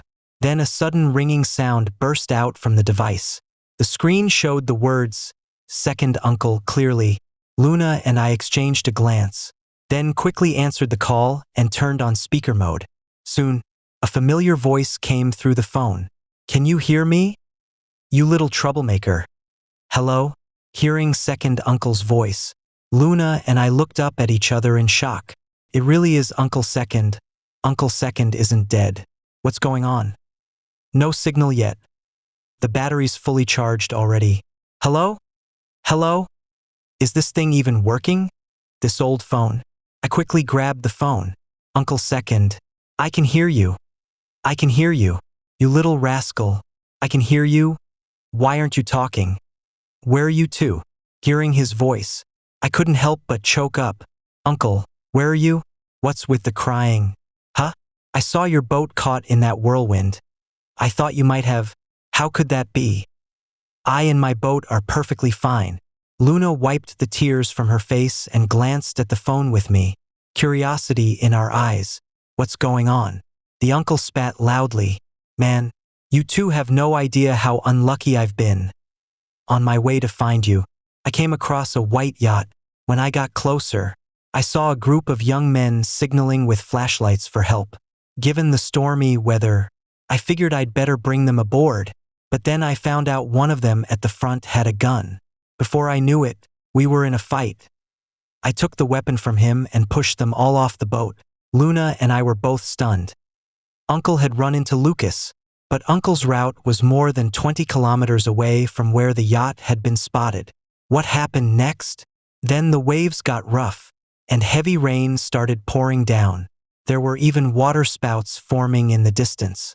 I could tell things were getting dangerous, so I turned around and headed back as fast as I could. I meant to let you know, but when I returned, my phone had died. No power meant no GPS signal, so I just stayed out on the open sea for a while. Lucky you stocked me with supplies. Plenty of food and water kept me going. The only thing that's been driving me crazy is not being able to find a charger. Honestly, I dug this one cord right out of your supply box. What kind of stuff do you even pack? Rice, flour, instant noodles? Are you running a grocery store or something? Listening to Uncle's steady stream of complaints, I suddenly felt a huge weight lift off my chest. Luna asked curiously, "But brother, whose boat was that we saw?" I thought carefully back. The waves around us were extremely rough. The sky was dark and cloudy, making it impossible to see clearly. From a distance, it looked like a boat, but at that time, Second Uncle's location was very close to the vessel. Yet he wasn't harmed. Could it mean, Second Uncle, exactly when did your phone run out of power? Be specific. It just suddenly shut down right after I sent those guys packing.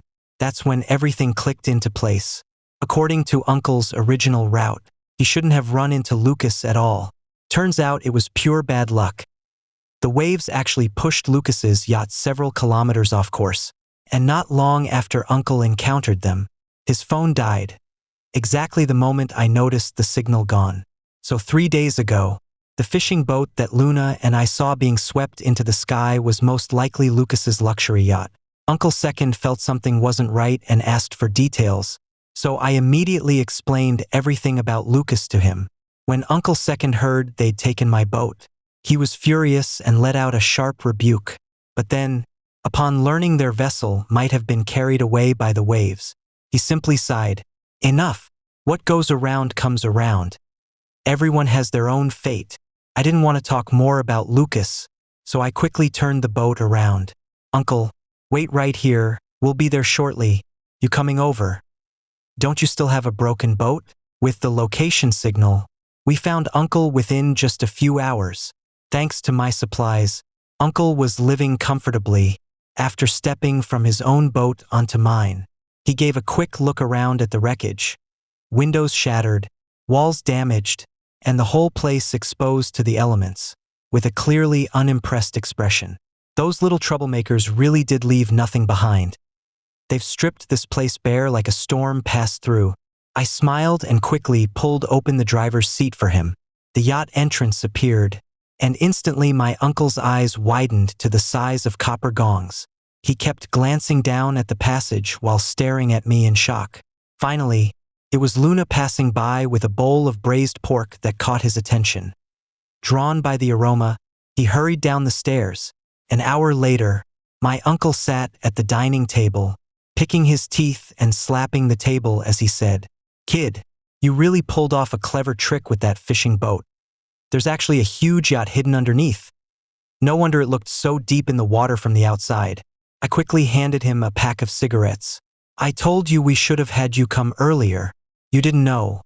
When we saw your boat get swept away, Luna and I were heartbroken every single day for 3 straight days." Uncle Second glanced at me. "I believe Luna, but I can't say the same about you."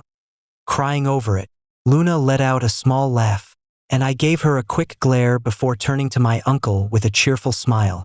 Seriously, I did shed a few tears. Seeing that my uncle had finished eating, I quickly started showing him around the place. We moved from the bedroom to the entertainment room and then to the gym. My uncle looked surprised along the way, though not nearly as much as Luna did. When we finally reached the cockpit and I explained how it worked, my uncle's expression grew noticeably more serious. "Kid, come on, spill the truth. Did you spend all your parents' inheritance on this just to mess around?" I shook my head.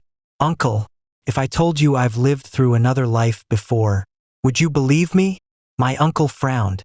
"Wait, so this is like a real-life version of Han Outyen's comeback story?" I gave a slight twitch at the corner of my eye. "What kind of stuff do you even read?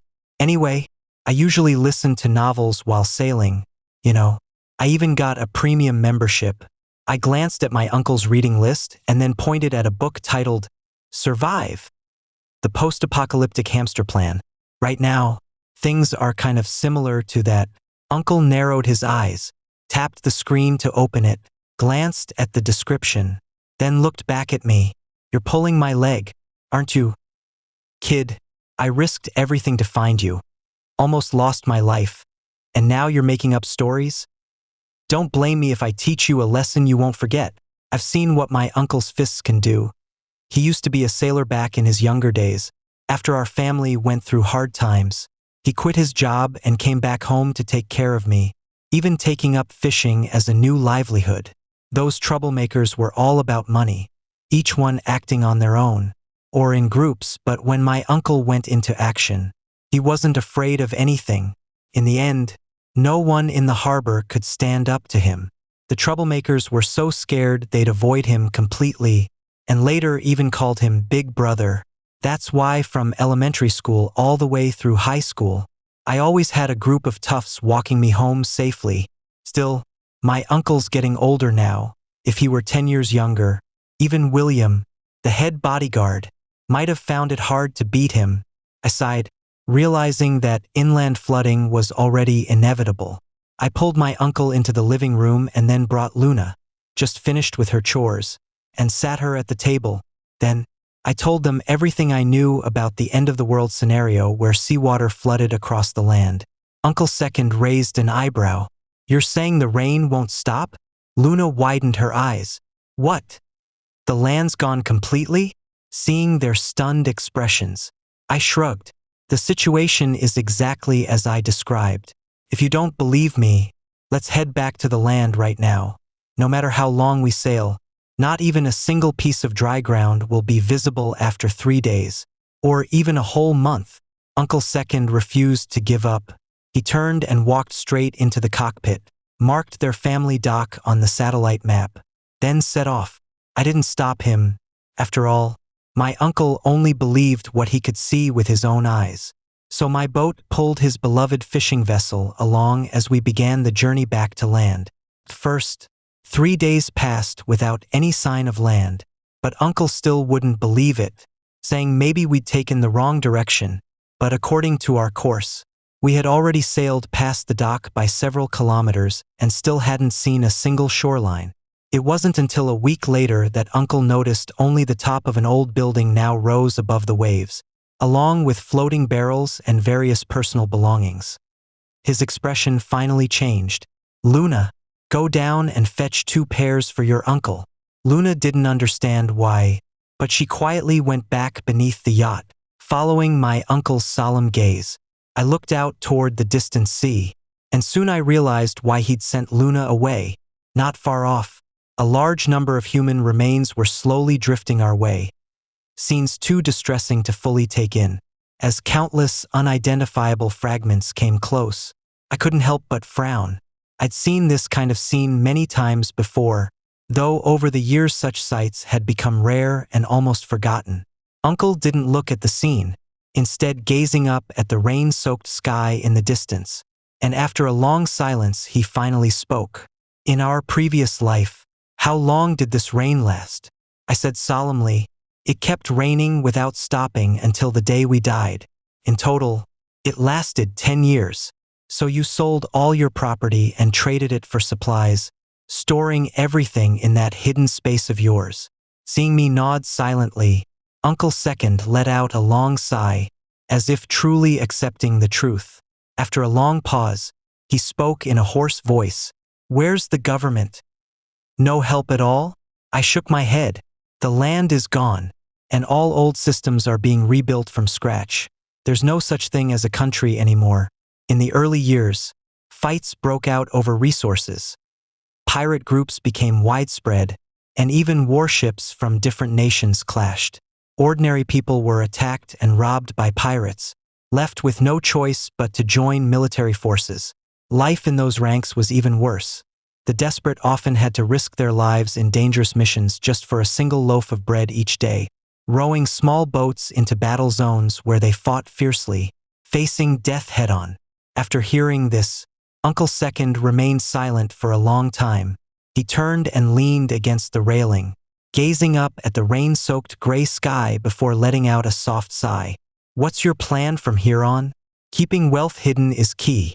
We'll likely meet more survivors soon, and if there's no sign of daily life aboard my boat, it might raise suspicion. I'm thinking of making a few small improvements to the ship." Uncle Second shook his head. "Since both boats are tied together, anyone sharp-eyed will focus on my vessel for plunder. So your boat should stay as it is." I glanced at my own boat, then at his well-maintained fishing vessel, and instantly understood what Uncle Second meant. The worn-out boat might not seem worth searching, but someone observant could still tell something was off just by looking at our clothes and condition. But with his boat following closely behind, most people would focus on his vessel. Since mine is already in such poor shape, the risk of drawing attention drops significantly. Move some of my belongings to another spot soon. As for Luna, have her stay below and keep studying. Try not to come up too often. Outside it's damp and hot, the air isn't great, and being seen could cause trouble. I've lived through some harsh realities after the collapse. The times were so tough that food was scarce, let alone basic rights. Women were often treated as items to be traded, and girls like Luna, at her age, stood out the most. Even though we have guns and Uncle can defend us, it's best to avoid trouble and conflicts whenever possible. Uncle hadn't lived through the past world, yet he had such foresight. I couldn't help but respect him. I nodded in agreement and followed Uncle aboard.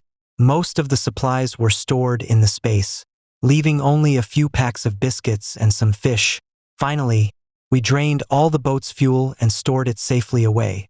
This way, no one could steal our vessel after boarding. The day of the heavy rain, thanks to the supplies from the space, the 3 of us found the highest point on the land from the previous life. There's a mountain peak 10 meters below sea level here. Mr. Second Uncle checked it personally by diving down. After confirming there were no boats moving within 100 miles, we dropped the anchor here and began planning for the future. First off was the weather. Since Mr. Second Uncle used to be a sailor, he knew more about it than I did. He spent his days watching the shifting white cloud patterns, sketching and marking on the map. So, according to you, we've been stuck in one place all along back then, never venturing far? Yeah. Back then, the fishing boat ran out of fuel. We couldn't go anywhere even if we wanted to. Now though, how long can your boat keep going? I straightened up proudly. Latest technology, eco-friendly hydroelectric power. As long as we're moving, energy gets recycled. But your boat? Not so much. Once that fuel runs out, it'll have to be towed by mine. Uncle didn't have time to listen to my talk. He just paused, then pointed at a few cloud clusters on the map. If we can follow the gaps between those clouds, maybe we'll still catch the sun before it rises again. Most illnesses from my past life came from constant rain. Even with artificial sunlight on yachts, it's fine for a month or two, but after that, starts to take its toll. In the past month, I've noticed rainfall drops when temperatures fall at night. If we head north and follow those gaps in the northern clouds, maybe we can find a pattern. There was no worse situation possible. So I nodded right away and decided to set off after the cloud patterns once the edge of the rain clouds passed by in a week. Luna didn't object to our plan. She had seen too many painful sights lately. Even when my uncle and I tried to keep her away, she'd sometimes sneak out at night for fresh air and still catch glimpses of what was out there. Luna had no family left. The photo of her closest loved one still sat on her bedroom shelf. So when it came to hearing that there was no more land beyond, she wasn't overly shocked. She felt lucky just to be on the boat. My uncle and I gave her one clear task: study hard, and if possible, learn as much about life at sea as she could. Uncle wanted to train her into a capable sailor, teaching her more navigation skills and survival techniques so that even if the day ever came when my uncle and I were gone, she'd still be able to take care of herself. Luna was obedient, studying diligently every morning and exercising with Uncle Second in the afternoons. She ate and drank regularly, never questioning the food that mysteriously appeared in the refrigerator. Beyond that, she was especially fond of experimenting with the unfamiliar kitchen appliances, often watching videos and trying to figure out new recipes on her own. The results of her experiments were hit or miss. When the food turned out well, Uncle Second would praise it enthusiastically. If it wasn't good, he'd hand it all to me with a smile and still give it high marks. Under the constant encouragement, Luna's cooking skills improved significantly. By the time her uncle's birthday came around, she proudly took charge and baked a cake herself. She baked 4 at once. 2 didn't set properly, and 1 turned out more like a cracker. I almost told her I had plenty of ready-made cakes in my space. But seeing her uncle happily eating the lopsided cake Luna had frosted with uneven strokes, I kept quiet instead and continued nibbling on the underdone cake base, joining my uncle in praising Luna's baking skills. On most peaceful days, we've passed by a few yachts, fishing boats, and even military ships. When we spotted groups of people, we'd just slip away quickly. But once, it happened in the middle of the night. To stay safe, my uncle and I strictly followed a shift schedule. That night, it was my turn to watch, so I saw a fishing boat slowly approach us. Those who came sneaking at night were quite experienced. They'd check from afar and skip over my old boat, heading straight for my uncle's to search for anything valuable. Since it was late at night, I didn't feel like waking up my second uncle. Instead, I stayed put and kept an eye on them through the camera. My second uncle's boat had all its fuel drained by us, with only a few fish and some worthless items left. There was no way they could get it moving even if they wanted to. Sure enough, before the sun came up, the group quietly slipped away from the boat. Dealing with ordinary fishing boats that were just stealing small things wasn't too bad. But the real trouble came from military ships. I've been through this before in a past life. Those on military vessels would do whatever it took to lure living people away when they spotted them. They called it rescue, but in reality, it just meant being forced to work as laborers. In my previous life, many people were made to go underwater by them to gather supplies, getting only small amounts of food each day just to survive, while most of the resources were taken away by those above in layers. Being forced into labor wasn't so bad. What made it worse was having to fight in front lines for them. Countless naval battles had been fought on the backs of countless lives lost, and once a ship was taken, all the supplies ended up going to those at the top. The ones below risked everything, but still got nothing more than scraps. If someone tried to escape or refused to obey, they were usually thrown into the sea without hesitation. If Luna were discovered by the naval forces, the consequences would be far worse. To avoid any contact with naval ships, we'd shut down the yacht's power system in advance, then hide together below deck pretending to be lifeless. The enemy warships wouldn't detect any signals, and they'd have no reason to pay attention to a drifting, broken-down fishing boat. Since the yacht had its own water-powered generator, we never ran into trouble with being unable to move until the Cloud Fleet finally set sail. Even so, we dared not roam the seas freely, because ships still running their systems years later were mostly controlled by powerful survivors. Anyone spotted a moving vessel out at sea would either be exceptionally strong or face serious consequences.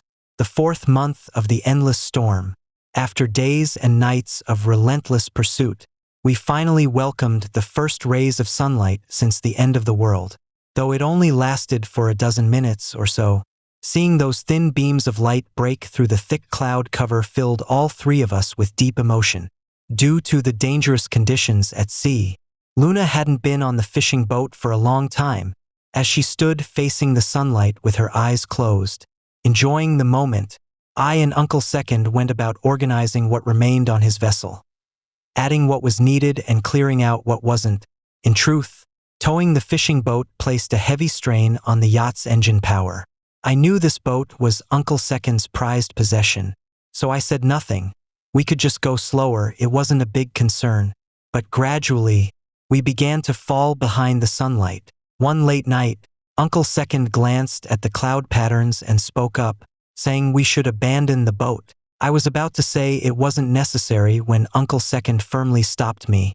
Over the past while, we've encountered quite a few survivors. One boat is manageable, but having two fishing boats moving together draws too much attention. But isn't our plan exactly about diverting attention? If we let go of the boat, we'd move faster and wouldn't even need to worry about drawing attention. Doesn't that make more sense? Uncle Air's question left me speechless. I understood his concerns perfectly. 3 days later, we ran into 3 fishing boats filled with people out at sea. That night, Uncle Air and I got up to create signs of habitation on his boat by lighting a cigarette.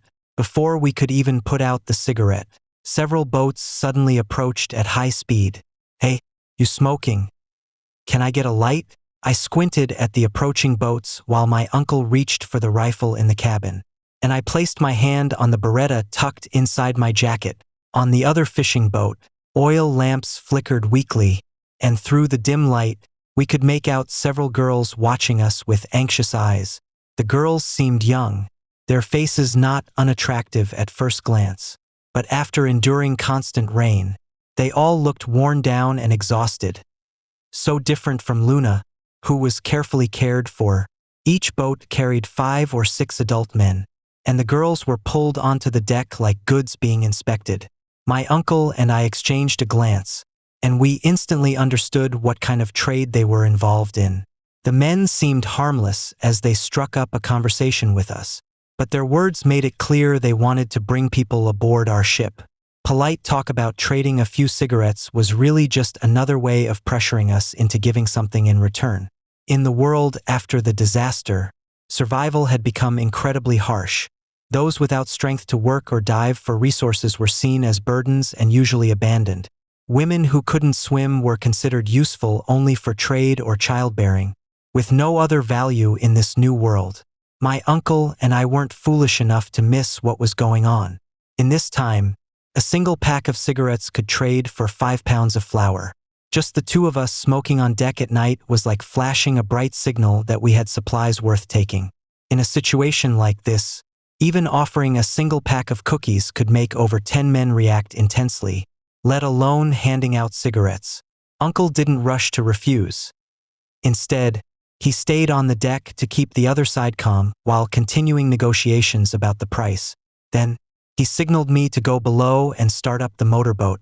Uncle's fishing boat was positioned directly in front of my old rundown vessel, so the others didn't notice there was a slightly smaller boat hidden behind it. They paid no attention to the fact that someone had disappeared from the deck. I put out the cigarette, turned around, and climbed over the railing straight back into the motorboat. I sat in the cockpit and turned on the fishing boat's camera feed, only to see that, during their conversation, the other side had already forced someone onto Uncle's vessel. Uncle Second made up an excuse about searching for something and went back below deck. While they were still busy setting up the wooden planks, he quickly climbed over the railing onto my fishing boat and untied the connection between the two vessels. I realized Uncle Second was truly deciding to abandon the boat, so I didn't hesitate, immediately starting up the fishing vessel and speeding away. In the cover of night, I drove the boat for over 10 miles, continuing until the other boats were out of sight, then gradually slowed down. Luna woke up in the middle of the night and noticed neither of us was asleep, looking confused, but neither Uncle Second nor I mentioned what had just happened. We simply said the fishing boat was too slow, so we left it behind. After the collapse, empty boats were everywhere and rarely wanted. We'd passed several during our journey, so Luna wasn't surprised at all. Seeing nothing unusual, she yawned and went back to sleep. Since young Master Air's fishing boat was left behind, our speed had indeed increased significantly. We could enter dry areas for a few days each month, and on lucky occasions, we'd get a few minutes of sunlight, with nutritious meals and plenty of physical activity. Luna's health improved greatly. She even grew a few centimeters taller, and her skin became noticeably lighter, making her look almost like a girl from a wealthy family. Not long after that, Luna asked to join the rotating watch duty. I didn't have any issue with it, but Uncle Second wasn't as young as he used to be, and the constant shift between day and night had taken a toll on his energy levels. Even though he strongly objected at first, he eventually agreed under our persistent requests. Luna didn't disappoint. During one late-night shift, she noticed a military vessel approaching from afar and quickly shut down the ship's entire power system. I only found out when I woke up in the middle of the night to go to the bathroom and realized all the lights were off. Seeing how alert she'd become and how capable she was growing, both Uncle Second and I finally felt at ease. We thought this kind of routine could go on forever, but not long after, we ran into trouble. After 3 years of relentless rain, our still-functioning ship finally drew attention from others. Even though my uncle and I were being extra careful, we were unexpectedly followed by a warship for over 10 days before getting surrounded by more than a dozen vessels sent to intercept us. First, they sent search teams in small boats. Our systems couldn't pick up their signals until they brought their warship into view, and that's when we realized we'd been spotted all along. But by then it was too late.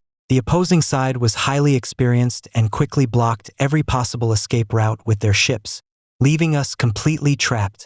The situation had reached a standstill, and my uncle and I were already preparing to make our final move, detaching the yacht from the fishing boats and making a run for it. But just as we were about to leave, a warship suddenly appeared across the Western Sea, rushing in with a large fleet of fishing vessels and scattering the enemy forces. I thought we were caught between two dangers, facing threats from both front and back, and was growing increasingly anxious. I spotted a familiar figure on the approaching warship, instantly jumped up, and bolted out of the yacht. Through my binoculars, I saw clearly. The man standing on the deck was William. Meeting William again was something I never saw coming. After the end of the world storm, William did exactly as I asked and took a few trusted companions aboard the ship. With my supplies helping them survive the toughest first half of the year, they were soon taken in by a patrol warship. Unlike most people, William had experience from the Myanmar border region and showed strong combat skills, which helped him rise quickly within the warship's ranks. Not long after, he rose to a high position under the top commander and became an officer in charge of his own small unit. A year ago, another senior officer on the naval vessel led a rebellion. The top leader and the rebel commander fought fiercely, resulting in both being injured by gunfire and falling into the sea. Afterward, William's subordinates subdued the rebel faction, and it naturally fell to William to take over as the new leader. William had a different outlook from his predecessor. Perhaps because he'd witnessed too much loss and suffering in the past, he no longer held strong ambitions for expansion or warfare. As a result, besides sending teams to search underwater for supplies, he rarely engaged in conflicts with other naval vessels. By the time I met him, his vessel was already nearing its limits. He likely wouldn't have provoked any other ships if not for recognizing this one as familiar.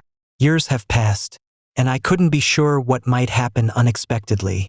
So I left my uncle and Luna on the ship while I went alone to meet William aboard his vessel.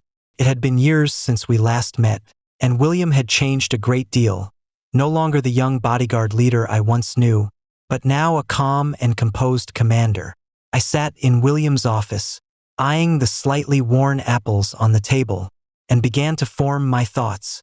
The fact that fruit could still be found after so many years of storms showed just how high in rank William must be. William's face looked unwell, and when one of his crew entered the room, I noticed faint discoloration beneath their skin. Enough to make me frown. William didn't seem surprised at all, and he gave a light chuckle. "Frankly, Henry, I won't mind if you laugh. My ship will be completely grounded at sea in just one more month. If it weren't for the fact that I recognized the vessel and happened to pass by, we'd have already found a place to settle down." I froze for a moment, then asked, "Are you really planning to make this place your permanent home?" William let out a sigh. "There's no other way. Even if I tried attacking other ships, it would only buy us a few more years. Oil's deep underground. In the end, we'll all come to a stop." I rubbed my fingertips together. "Have you ever tried using electric power instead?" William shook his head. "There are plenty of experts on this topic aboard the ship, but they've already calculated it. This massive vessel simply can't support such a system." I nodded slowly, then paused to think before asking, "What about their illness? What do you plan to do?" Seeing that I had already figured it out, William no longer held back. He rolled up his sleeves, revealing both of his arms. "It's just a matter of time. Almost everyone aboard has it to some degree, mild or severe. There are doctors and nurses on board, but they can't do much. Even the most skilled caregivers struggle without proper supplies. Medical resources are already stretched thin, so most medicine and essential care go to pregnant women and children." Seeing the same reddish marks beneath William's sleeves, I glanced back at the fruit basket on the table. People who've been without fresh fruits and vegetables for long periods often develop varying degrees of scurvy. Apparently, even someone in William's position hasn't managed to get extra rations. Just then, a few children appeared at the doorway. The children were thin and pale, their eyes fixed longingly on the apples on the table. William took it in stride, simply smiling and waving them over to come in and take some fruit. The children were also polite, each taking only one apple and sharing it by taking turns eating a bite. They left the cores behind, bowed their thanks, and then ran off. I looked at the apple cores on the table, puzzled, and glanced toward William. William walked over instead, examining the cores as if they were precious treasures.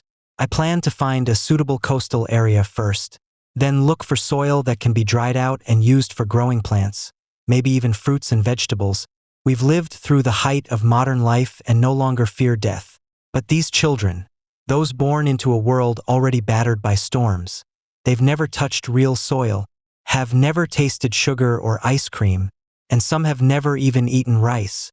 I can't bear to see them go without fruit like we did, and end up suffering the same illness as us. I tilted my head, studying him carefully. "Hey, you have a kid now?" William chuckled shyly. "Just 3 months old. She's a girl." Seeing his expression, I stood up and said, "Can I meet her?" William gave my shoulder a friendly pat. "Let's go." Under William's guidance, I noticed he kept the ship remarkably well organized. The upper decks were mostly occupied by technicians, women and children, while sailors and fishermen lived below.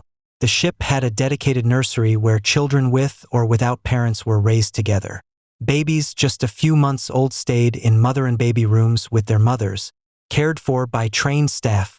Despite limited resources on the ship, the children and women there seemed to be doing well mentally and emotionally. William's wife was a gentle woman, and despite her unique status, she lived in the same maternity ward with other new mothers. William waved at me while holding his baby, and the woman beside him smiled warmly, encouraging me to come take a look. As I stepped closer and saw the tiny form of the infant, something soft within me melted. But soon, my attention was drawn to several dark-looking loaves resting on the bedside table near William's wife. They were a common food from people in a past era of hardship, black bread. It was easy to store but very firm in texture. Each bite had to be soaked in water and swallowed carefully, or it would feel like choking up a storm. William's wife noticed me staring at the bread and seemed to understand right away. She quickly turned and reached deep into the nightstand drawer to pull out a soft, well-wrapped small loaf. "You haven't eaten yet, have you? Just have something light to tide you over." Looking at the neatly wrapped loaf, possibly past its prime, I knew just how precious such a thing was in their world.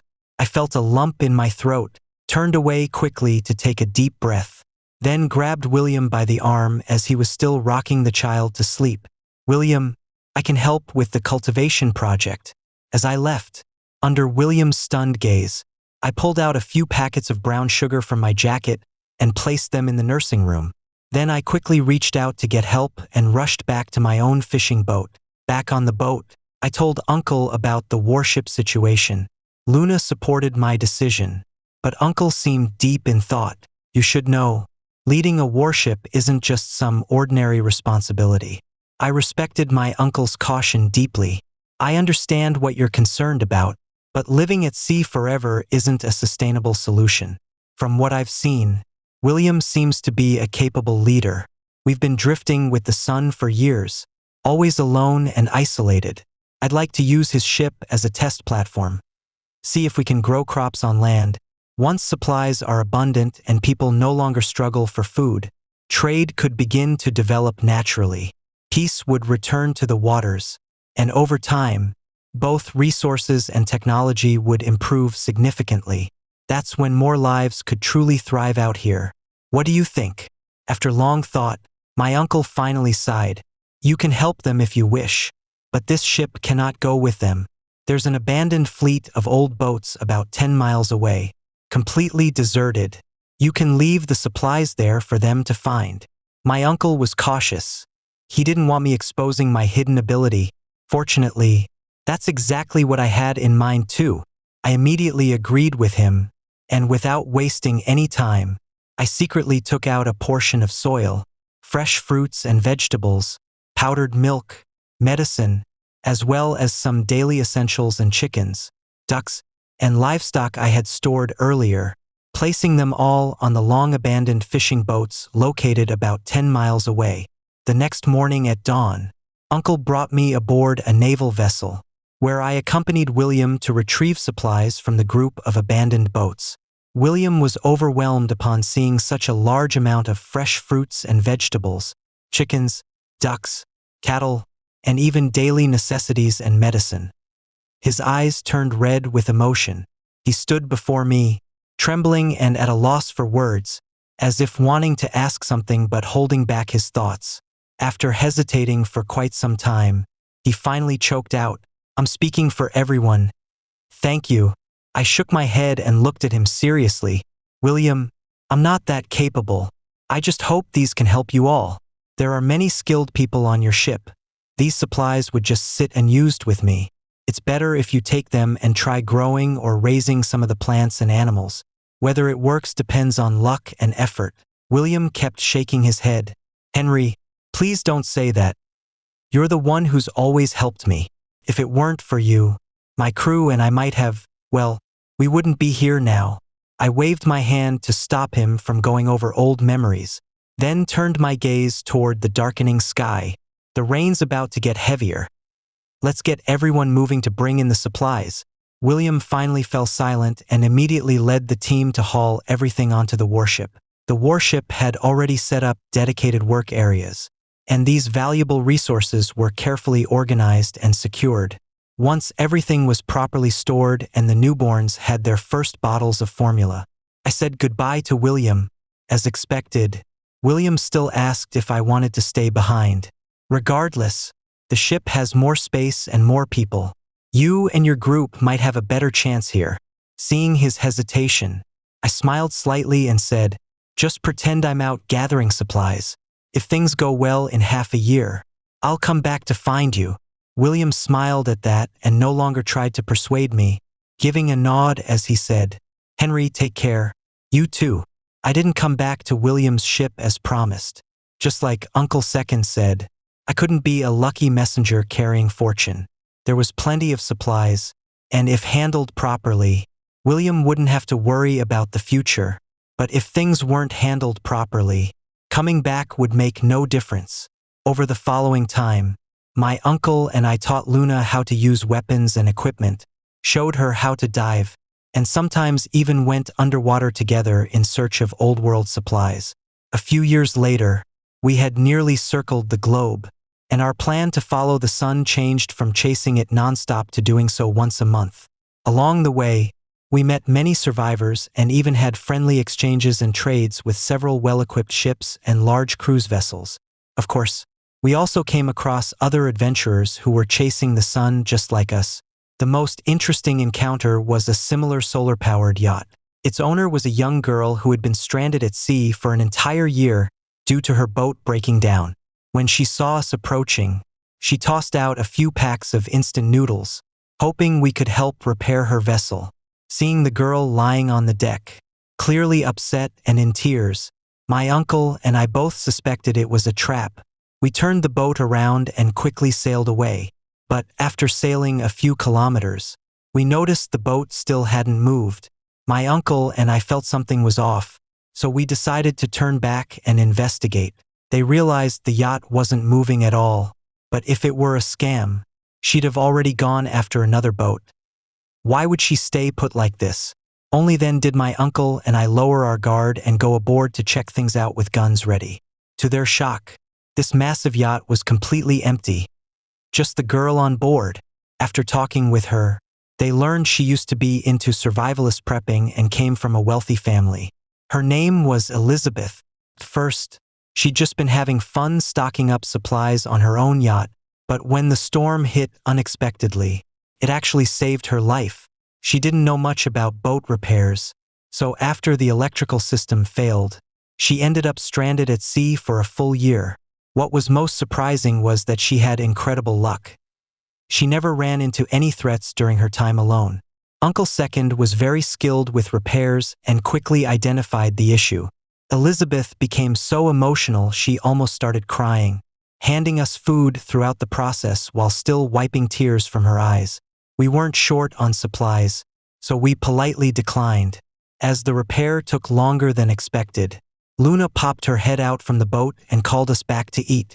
Elizabeth's eyes lit up when she saw another girl on the boat, and without hesitation, she pulled out a generous supply of sanitary pads from her own vessel, proudly displaying them, leaving Luna visibly flustered. It was only then that I realized something important I'd completely overlooked all along.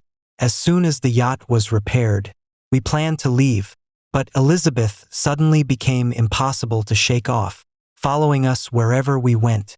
Whenever we stopped, she stopped too. Whenever we moved on, she followed right behind.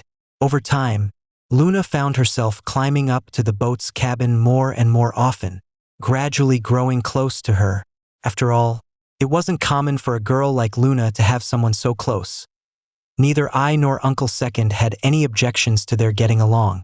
Luna quickly became deeply attached to this friendship between girls, whispering secrets and even choosing to stay overnight on the other girl's boat instead of returning home. Every day, Uncle Second would bang a pot lid to get their attention, only to find them both eating instant noodles and chewy sausages on the deck. So flustered he'd turn around with his prepared ribs still in hand. Seeing how empty the boat had become, Uncle Second decided it was time to take action. He told me to bring out the barbecue gear and set up a grill right on the cabin deck. The tempting aroma finally drew the two girls out from their hiding place. Uncle Air shook his fan with a satisfied smile. Meanwhile, on the open sea, violent conflicts had become rare. Occasionally, while trading with other fishing boats, we heard whispers of an abandoned warship setting up a bustling market. Not long after, a quiet understanding seemed to take root across the waters. More warships stopped engaging in hostilities and began following suit, setting up their own farms and breeding programs on board. Luna was finally able to come out of the yacht and move around more freely. In the winter of the 7th year of the heavy rains, her phone picked up a signal again. No one knew who came up with it, but somehow, entering certain sea areas allowed devices to receive local signal waves. By then, nearly every major sea area had a naval ship stationed there, and over time, small self-governing communities began to form. People also started developing water-powered electricity systems, and soon, many boats similar to ours that could move around appeared on the seas. In the summer of the 10th year of the heavy rains, signals from across the world synchronized. People began studying weather patterns, and some surviving experts came together to analyze satellite cloud images, eventually identifying clear trends. Based on these observations, they created a rainfall and sunshine schedule for each sea area, which fishermen used when venturing out to recover supplies, significantly reducing the risks involved. 10th year of the rainfall, winter. I followed the sun's path and returned precisely to young Master William's naval vessel. It had been years since I last saw him, and young Master William's ship had grown into a massive hub. Countless fishing boats moved through the network surrounding it, bustling with trade and daily life.